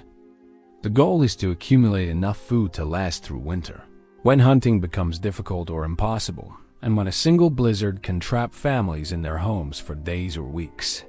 Families that fail to prepare adequately face starvation, a reality that makes fall one of the most stressful and critical times of year. As winter sets in and temperatures plunge, daily life follows rhythms very different from summer's constant activity. People sleep longer, conserving energy when food intake may be limited and when there's little productive work that can be done outside. The seal oil lamps that provide heat and light are kept burning continuously, creating warm, dimly lit domestic spaces where families gather close. The air inside these spaces is thick with human breath, lamp smoke, and the smell of drying clothes, but it's warm enough that people can work wearing only light inner garments. Outside, the cold is so intense that exposed skin freezes in minutes. Metal becomes brittle enough to shatter, and breath freezes into ice fog that hangs in the air. Yet even in these conditions, hunters must venture out regularly to check cached food supplies, to hunt seals at breathing holes when conditions permit, and to maintain social contacts with neighboring families. The breathing hole seal hunting that sustains many communities through winter is one of the most demanding forms of hunting practiced anywhere on Earth. The hunter must find a seal's breathing hole in vast expanses of ice, often with help from dogs, whose keen noses can detect the holes under many feet of snow. Once located, the hunter takes position beside the hole and waits, sometimes for hours, sometimes for entire days, in temperatures that can reach -60 degrees Fahrenheit with wind chill.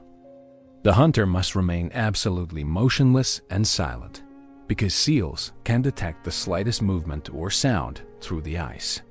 When the seal finally surfaces to breathe, filling the small hole for just seconds, the hunter must strike instantly with a harpoon, driving it through the hole before the seal can dive.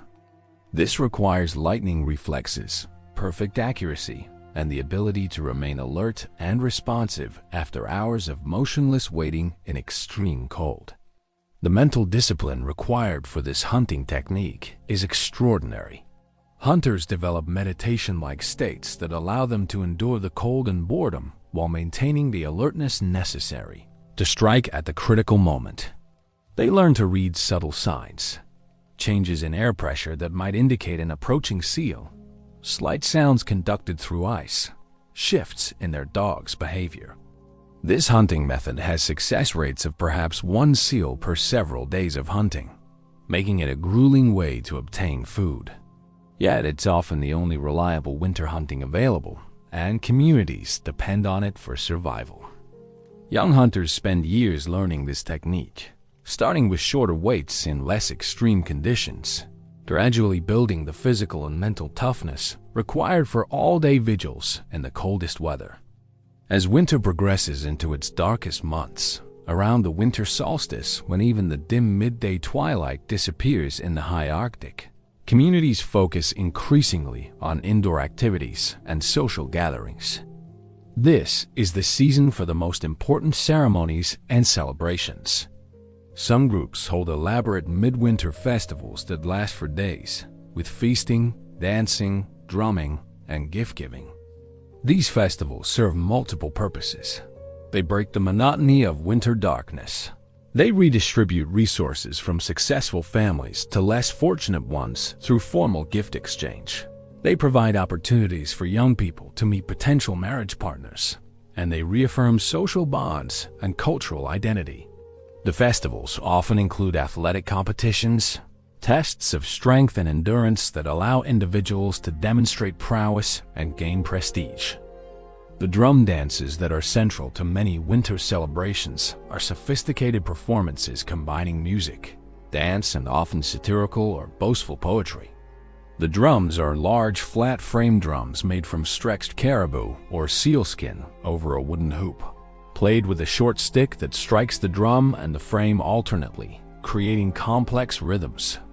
The dancer-singer performs while drumming, often incorporating dramatic movements and vocal techniques that include throat singing, rhythmic breathing, and rapid-fire verbal improvisation. These performances can be purely entertaining, showcasing skill and creativity, or they can serve as song duels, where rivals compete through satirical songs that mock each other's failures, physical defects, or character flaws. The audience judges the winner based on creativity, humor, and performative skill, and the loser is expected to accept defeat gracefully. This system allows for resolution of conflicts and assertion of dominance without violence, channeling aggression into artistic competition. As winter slowly gives way to spring, marked first by returning twilight and then by the sun's reappearance above the horizon, the pace of life accelerates dramatically. The return of the sun is celebrated with ceremonies and rejoicing. After months of darkness, that first glimpse of the sun above the horizon is an emotionally powerful moment that even the most stoic people find moving. With the sun's return comes renewed hunting activity as conditions improve and animals become more active. This is the season of the great seal hunts at the ice edge, and in whaling communities, of the bowhead whale hunts that can provide food for an entire year in a single successful strike. The spring hunting season is intense, exhausting, and critical.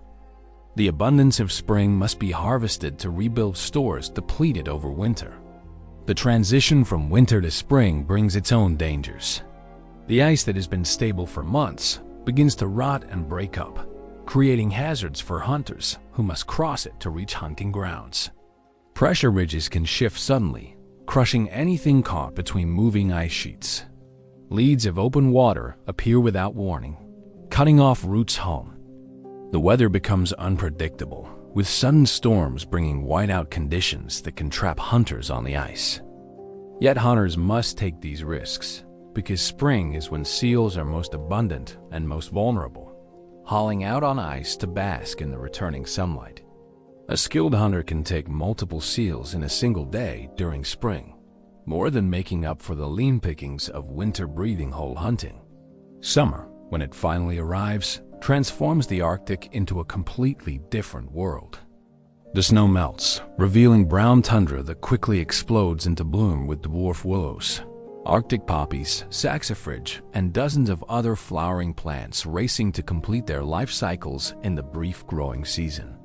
Mosquitoes and other insects emerge in swarms so thick they can drive caribou mad and make human life almost unbearable in calm weather. The midnight sun circles the sky endlessly, making it difficult to sleep and giving the landscape an ethereal, dreamlike quality. Birds arrive in millions, with Arctic terns traveling from Antarctica to nest, geese and ducks from temperate zones filling every lake and pond, and cliff-nesting seabirds creating colonies visible and audible from miles away. The summer hunting season focuses on different prey and uses different techniques than winter hunting.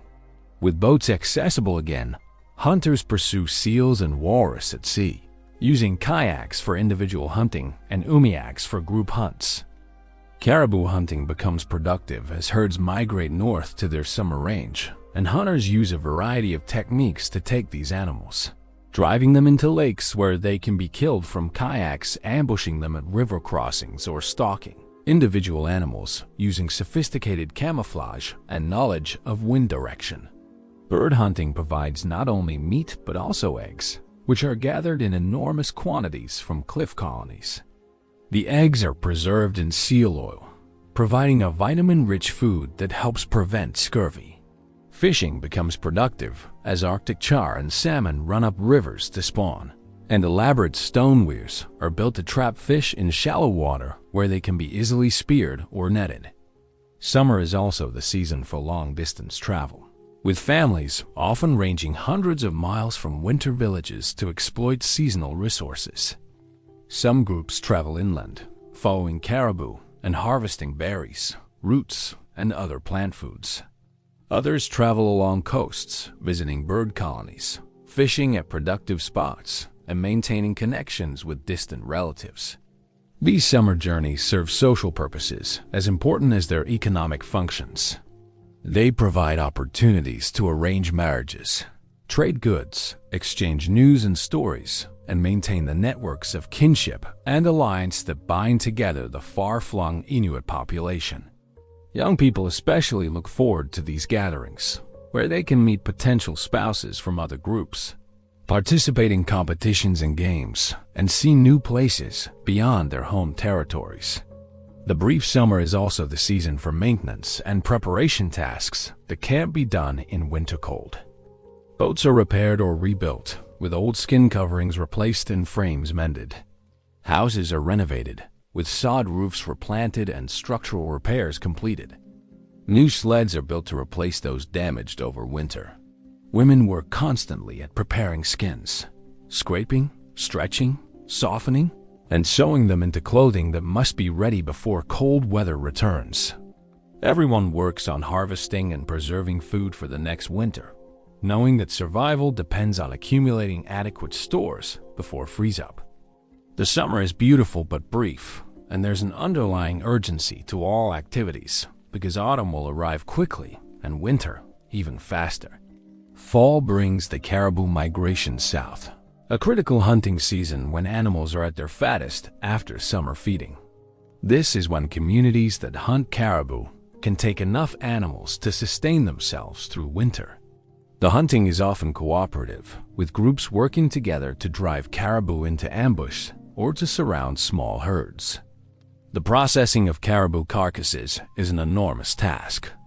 Each animal must be butchered, the meat cached or dried, the skins cleaned and stretched, the sinews stripped for sewing thread, the bones saved for tool making, and the fat rendered for food and fuel. A successful fall hunt might bring in dozens or even hundreds of caribou, representing months of food for a community, but also weeks of intensive processing work. As fall progresses and temperatures drop, ice begins forming on lakes and ponds, then extends outward from shorelines onto the sea. The timing of freeze-up varies by location and year, but it's a critical transition that communities must navigate carefully. Travel becomes difficult as ice forms, but isn't yet thick enough to be safe, making it dangerous to travel either by boat or on foot. Hunters caught out during freeze-up can find themselves trapped between open water and unsafe ice, unable to return home. Communities must complete fall hunting and gather at winter villages before ice conditions become impassable. The exact timing requires careful observation and judgment. Move too early and you miss fall hunting opportunities. Wait too long and you risk being trapped in dangerous ice conditions. This annual cycle, with its dramatic seasonal extremes and precise timing requirements, shapes every aspect of Inuit culture. The knowledge required to navigate the season successfully is vast and detailed, encompassing understanding of ice formation patterns, animal migration timing, weather prediction, and countless other environmental variables. This knowledge is embedded in stories, songs, and place names that encode survival information in memorable forms. Children learn not just what to do, but when to do it, how to read environmental signs, and how to make the critical decisions that mean the difference between successful year and starvation. The seasonal cycle also creates the rhythm of social life, with winter's indoor gatherings and artistic activities complementing summer's intense hunting and traveling.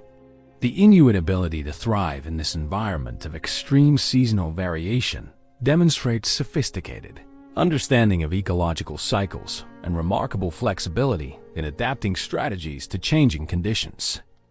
Unlike agricultural peoples, whose activities are determined by crop planting and harvest schedules, Inuit societies maintain diverse, opportunistic strategies that can shift as conditions change. If seal hunting is poor, focus shifts to fishing or caribou. If winter storms prevent travel, communities rely on cached foods and wait for better weather. If a particular area proves unproductive, people move to better territories. This adaptive flexibility combined with deep knowledge of Arctic ecology and highly refined survival technologies, allows Inuit cultures to flourish where others would perish. The annual cycle isn't just endured, but embraced, with each season bringing its own activities, challenges, and pleasures that together create a rich, full life uniquely adapted to the Arctic world. Chapter 8: Tools of Survival. The Inuit Survival Toolkit represents one of humanity's most impressive achievements in materials engineering and design innovation. Working with limited materials available in the Arctic, primarily stone, bone, ivory, wood, and animal skins, Inuit craftspeople created tools and equipment that wouldn't be surpassed in functionality by industrial technology until the 20th century. Every tool is designed with deep understanding of material science, human ergonomics, and the specific tasks it must accomplish. The sophistication of this technology becomes apparent when you examine individual tools closely and understand the knowledge required to create and use them effectively. The ulu, the traditional woman's knife, exemplifies this sophisticated design. The ulu has a curved blade set perpendicular to the handle, creating a rocking motion that's far more efficient than sawing for many cutting tasks. The blade, traditionally made from slate or chipped stone and later from iron when available, is sharpened to a razor edge and curves in a precise arc that concentrates force at the cutting edge. The handle, carved from bone, wood, or ivory, fits the hand perfectly, with shapes evolved over generations to provide comfortable grip during hours of cutting work. An experienced user can process a seal or caribou carcass with an ulu far faster than someone using a conventional straight knife and with less fatigue because the rocking motion uses large arm and shoulder muscles rather than just hand and wrist strength. The design is so effective that modern versions of the ulu are used today by chefs and others who recognize its superiority for many cutting tasks. The harpoon technology that Inuit hunters developed reaches levels of sophistication that boggle modern minds when examined in detail. A complete harpoon system consists of multiple components that work together in precisely engineered ways. The shaft is typically made from wood or bone, carefully selected for straightness and strength, weighted and balanced for throwing. The foreshaft, which connects shaft to head, is designed to break away on impact, preventing the animal's struggles from breaking the more valuable main shaft. The toggle head, usually carved from walrus ivory, is a mechanical marvel with a pointed tip for penetration and wings or barbs that deploy inside the animal's body, making the head nearly impossible to pull free. The head is attached to the foreshaft with a socket that allows it to rotate, so that when the animal struggles, the head turns sideways inside the wound, firmly anchoring itself. The line connecting the harpoon head to the shaft and eventually to floats or the hunter is equally sophisticated. Made from braided sealskin or caribou sinew, this line must be strong enough to hold struggling animals weighing hundreds or even thousands of pounds, flexible enough to allow the animal to swim and dive without breaking, and resistant to the extreme cold that makes most materials brittle. The braiding techniques used create lines that stretch slightly under load, absorbing shock that would snap rigid lines, then return to original length. The floats attached to harpoon lines are made from entire inflated sealskins with all openings except one sewn shut, creating tough, flexible bladders that can't be bitten through easily and that provide enormous drag when an animal tries to dive. A seal or small whale harpooned with such a system is attached to perhaps 50 pounds of drag float that prevents deep dives, tires the animal quickly, and marks its location for the hunter to follow. The kayak, perhaps the most famous Inuit invention, represents the pinnacle of small boat design for cold water conditions. The traditional kayak is built on a framework of driftwood or bone carefully lashed together, creating a lightweight, flexible skeleton. This frame is covered with seal or walrus skins, carefully sewn with waterproof seams and stretched tight over the frame. The resulting boat typically weighs only 30 to 40 pounds, yet can carry a hunter plus several hundred pounds of gear and game. The kayak's low profile makes it nearly invisible on the water, allowing hunters to approach prey without being noticed. Its narrow beam and long waterline make it remarkably fast and efficient to paddle. Most importantly, its flexibility allows it to absorb impacts from waves and ice that would shatter rigid wooden boats, and its rounded bottom makes it nearly impossible to capsize in skilled hands. The kayak's most remarkable feature is the spray skirt, a circular skirt made from waterproof gut sewn to fit snugly around the paddler's S-waist and stretched over the cockpit rim, creating a watertight seal. With the spray skirt properly deployed, waves can wash completely over the kayak without a drop of water entering the boat. This makes the kayak incredibly seaworthy. Skilled paddlers can navigate through seas that would swamp open boats. The spray skirt also makes possible the Eskimo roll, a technique for riding a capsized kayak without exiting the boat.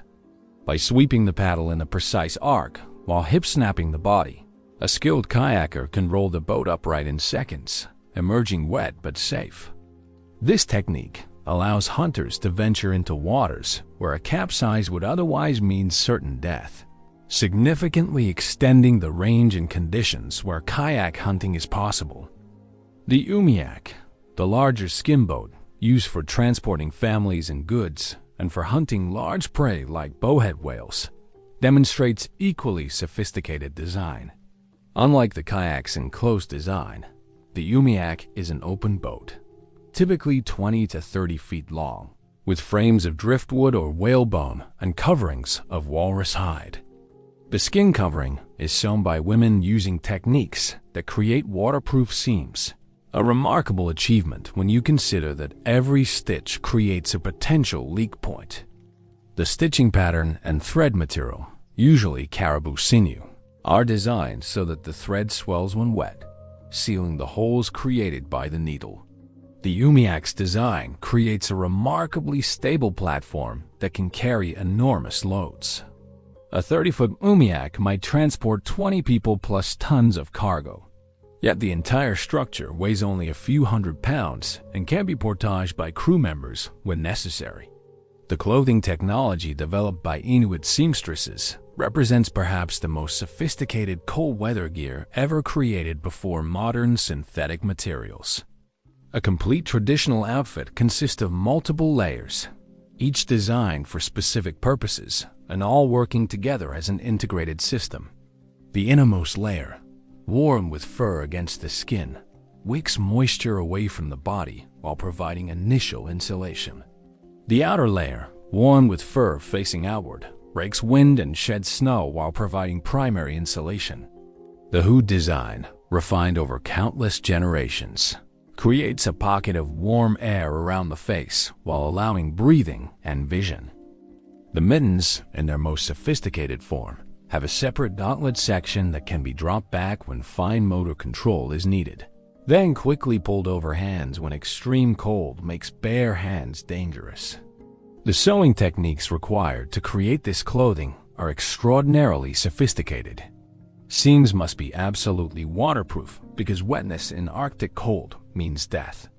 This is achieved through multiple techniques, using incredibly fine needles that create tiny stitch holes, using sinew thread that swells when damp to seal perforations, and creating overlapping seam designs where water would have to flow upward to penetrate. The stitching is so fine that it's difficult to see individual stitches without magnification, with some garments having 30 or more stitches per inch. Creating a single parka might require weeks of work and thousands of individual stitches, each placed with precision and care. Young girls begin learning these sewing skills as soon as their hands are large enough to hold needles, practicing for years before they're considered competent to create life-critical garments. The selection and preparation of skins for clothing demonstrates sophisticated understanding of material properties. Caribou hide provides excellent insulation but isn't waterproof, making it ideal for winter clothing in dry cold, but unsuitable for wet conditions.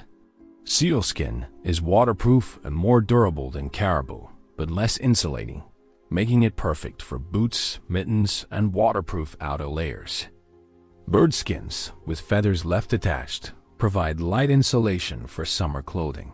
Fish skin, properly prepared, becomes translucent and can be used for waterproof bags and window coverings. Each animal species and each part of each animal has specific best uses, and experienced seamstresses can judge skin quality with a glance and a touch, selecting perfect materials for each application. The toolkit required for creating and maintaining all this equipment is itself extensive and sophisticated. Women own needle cases carved from ivory, containing needles of various sizes for different tasks. They have specialized scrapers for cleaning hides, with different blade angles for different types of skin. They have stretching frames for drying skins under proper tension. They have thread pullers for drawing sinew through thick materials and awls for creating starting holes in especially tough hides. Many of these tools are elaborately decorated, transforming functional objects into art pieces that demonstrate the maker's skill and aesthetic sense. The decoration isn't mere vanity. It serves to mark ownership, to demonstrate craftsmanship, and to transform mundane tasks into opportunities for creative expression. Men's toolkits are equally extensive and specialized. A hunter might own dozens of harpoon heads, each designed for different prey and conditions. He'll have ice chisels of various sizes for different tasks. Large heavy ones for chopping through thick ice to reach water, smaller delicate ones for creating precise breathing holes, medium-sized ones for harvesting ice blocks for building. They'll have specialized knives for different cutting tasks, hooks and lines for fishing, bows and arrows for hunting birds and caribou, nets for catching birds, and snares for taking small game. Many tools are multifunctional, with handles that accept different heads, allowing a complete toolkit to be carried in a relatively small bag. The construction techniques for these tools demonstrate sophisticated understanding of material science.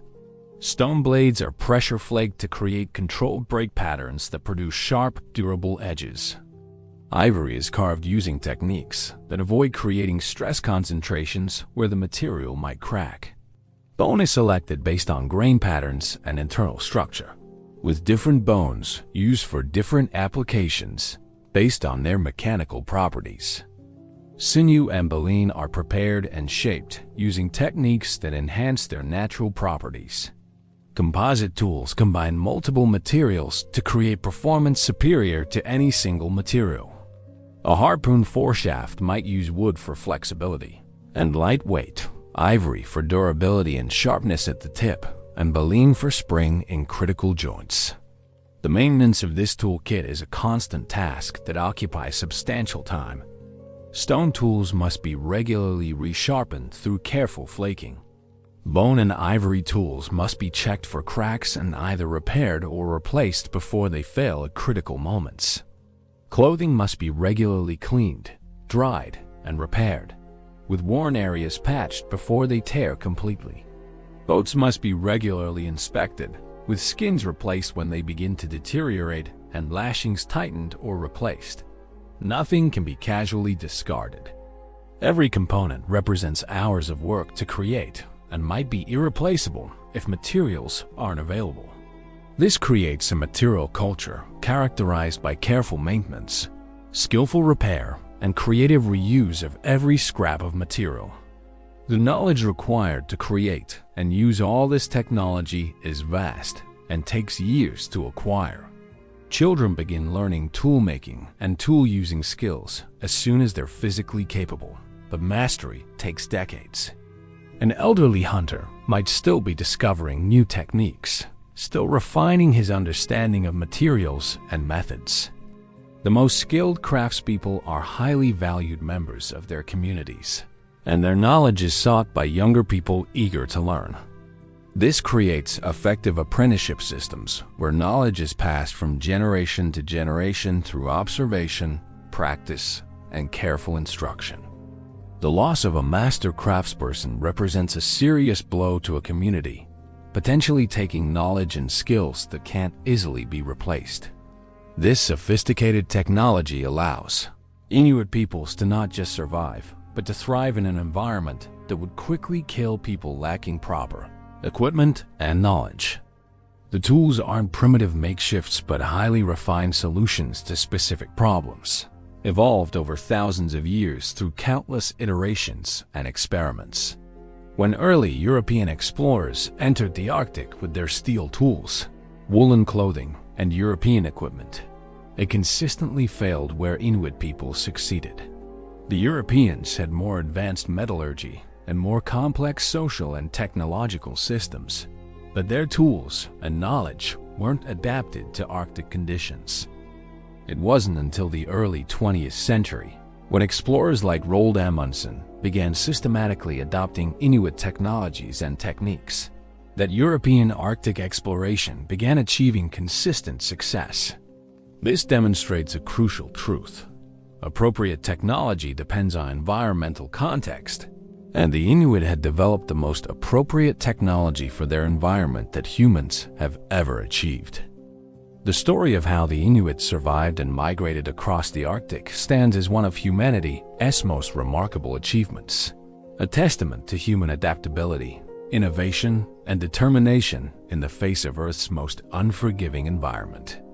From the first maritime hunters along the Bering Strait 4,000 years ago to modern Inuit communities navigating between traditional lifestyles and contemporary challenges, this journey encompasses millennia of technological refinement, cultural development, and environmental adaptation. The Inuit didn't merely survive in conditions that would kill most humans within hours.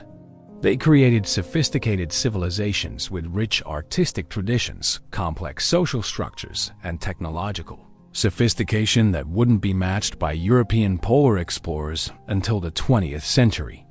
The keys to their success were multifaceted and interconnected. The technologies they developed, from toggle-head harpoons to waterproof skin clothing to the elegant kayak design, represented thousands of years of accumulated innovation and refinement. Each tool and technique was optimized through countless iterations, with failed experiments forgotten and successful designs preserved and improved across generations. But technology alone doesn't explain Inuit success. Equally important were the knowledge systems that told hunters when and where to find game, how to read ice conditions, how to navigate across featureless expanses, and how to predict weather from subtle environmental signs. This knowledge, encoded in oral traditions and taught through apprenticeship from earliest childhood, represented humanity's most sophisticated understanding of Arctic ecology and conditions.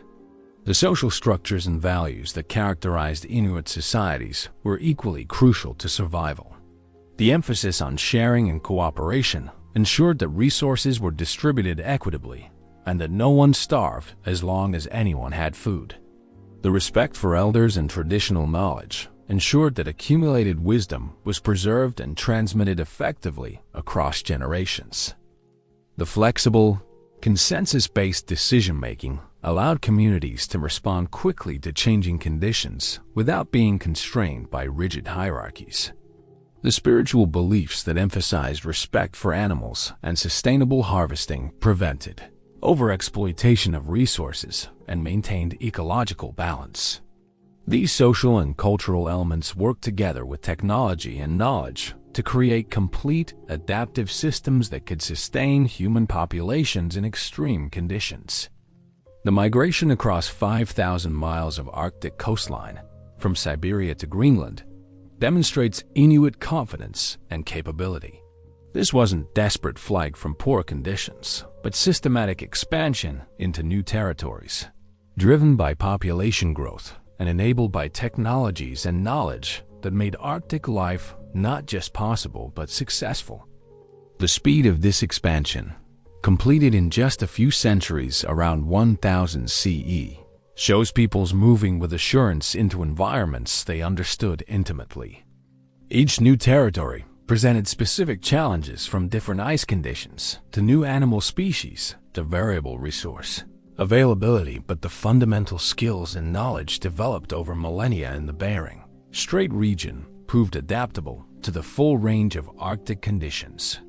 The encounters between Inuit and other peoples, first with the Dorset culture they apparently displaced, then with Norse settlers in Greenland, and finally with European explorers and colonizers, reveal both Inuit strengths and the challenges of cultural contact.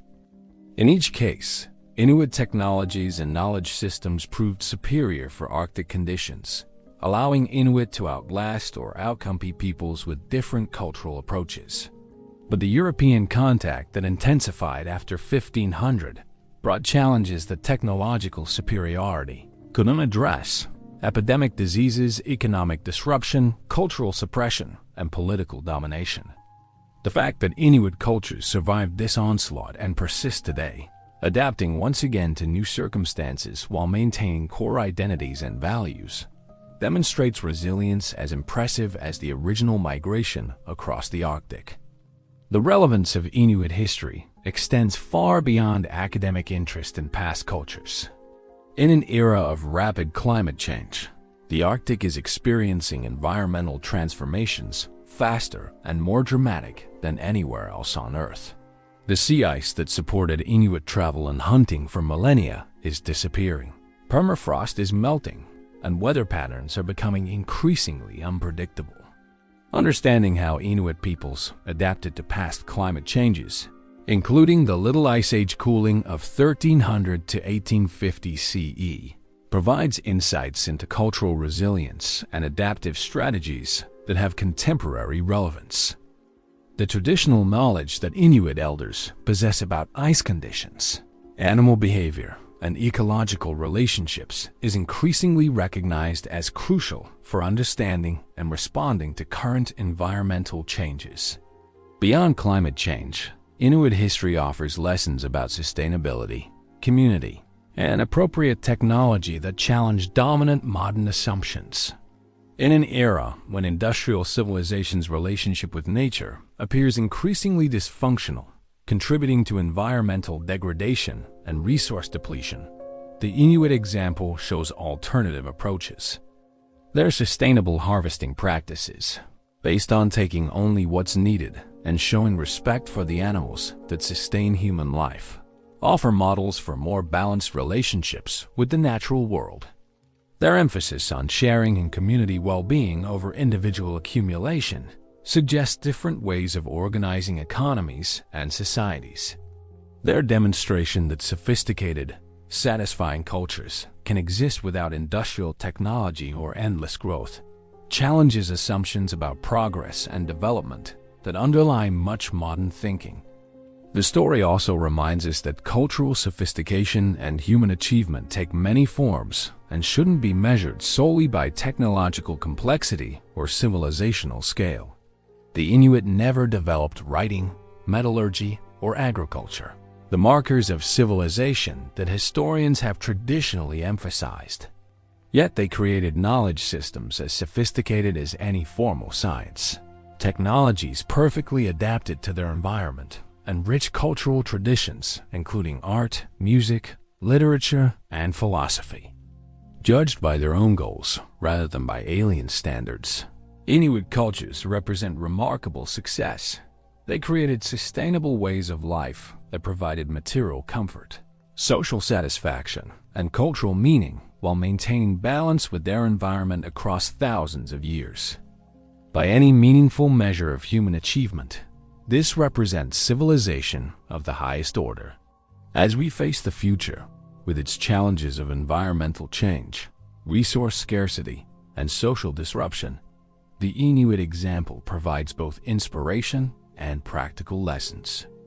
Their history shows that humans can adapt to almost any environmental challenge through ingenuity, cooperation, and accumulated knowledge. It demonstrates that cultural survival requires balancing respect for tradition with willingness to innovate and adapt.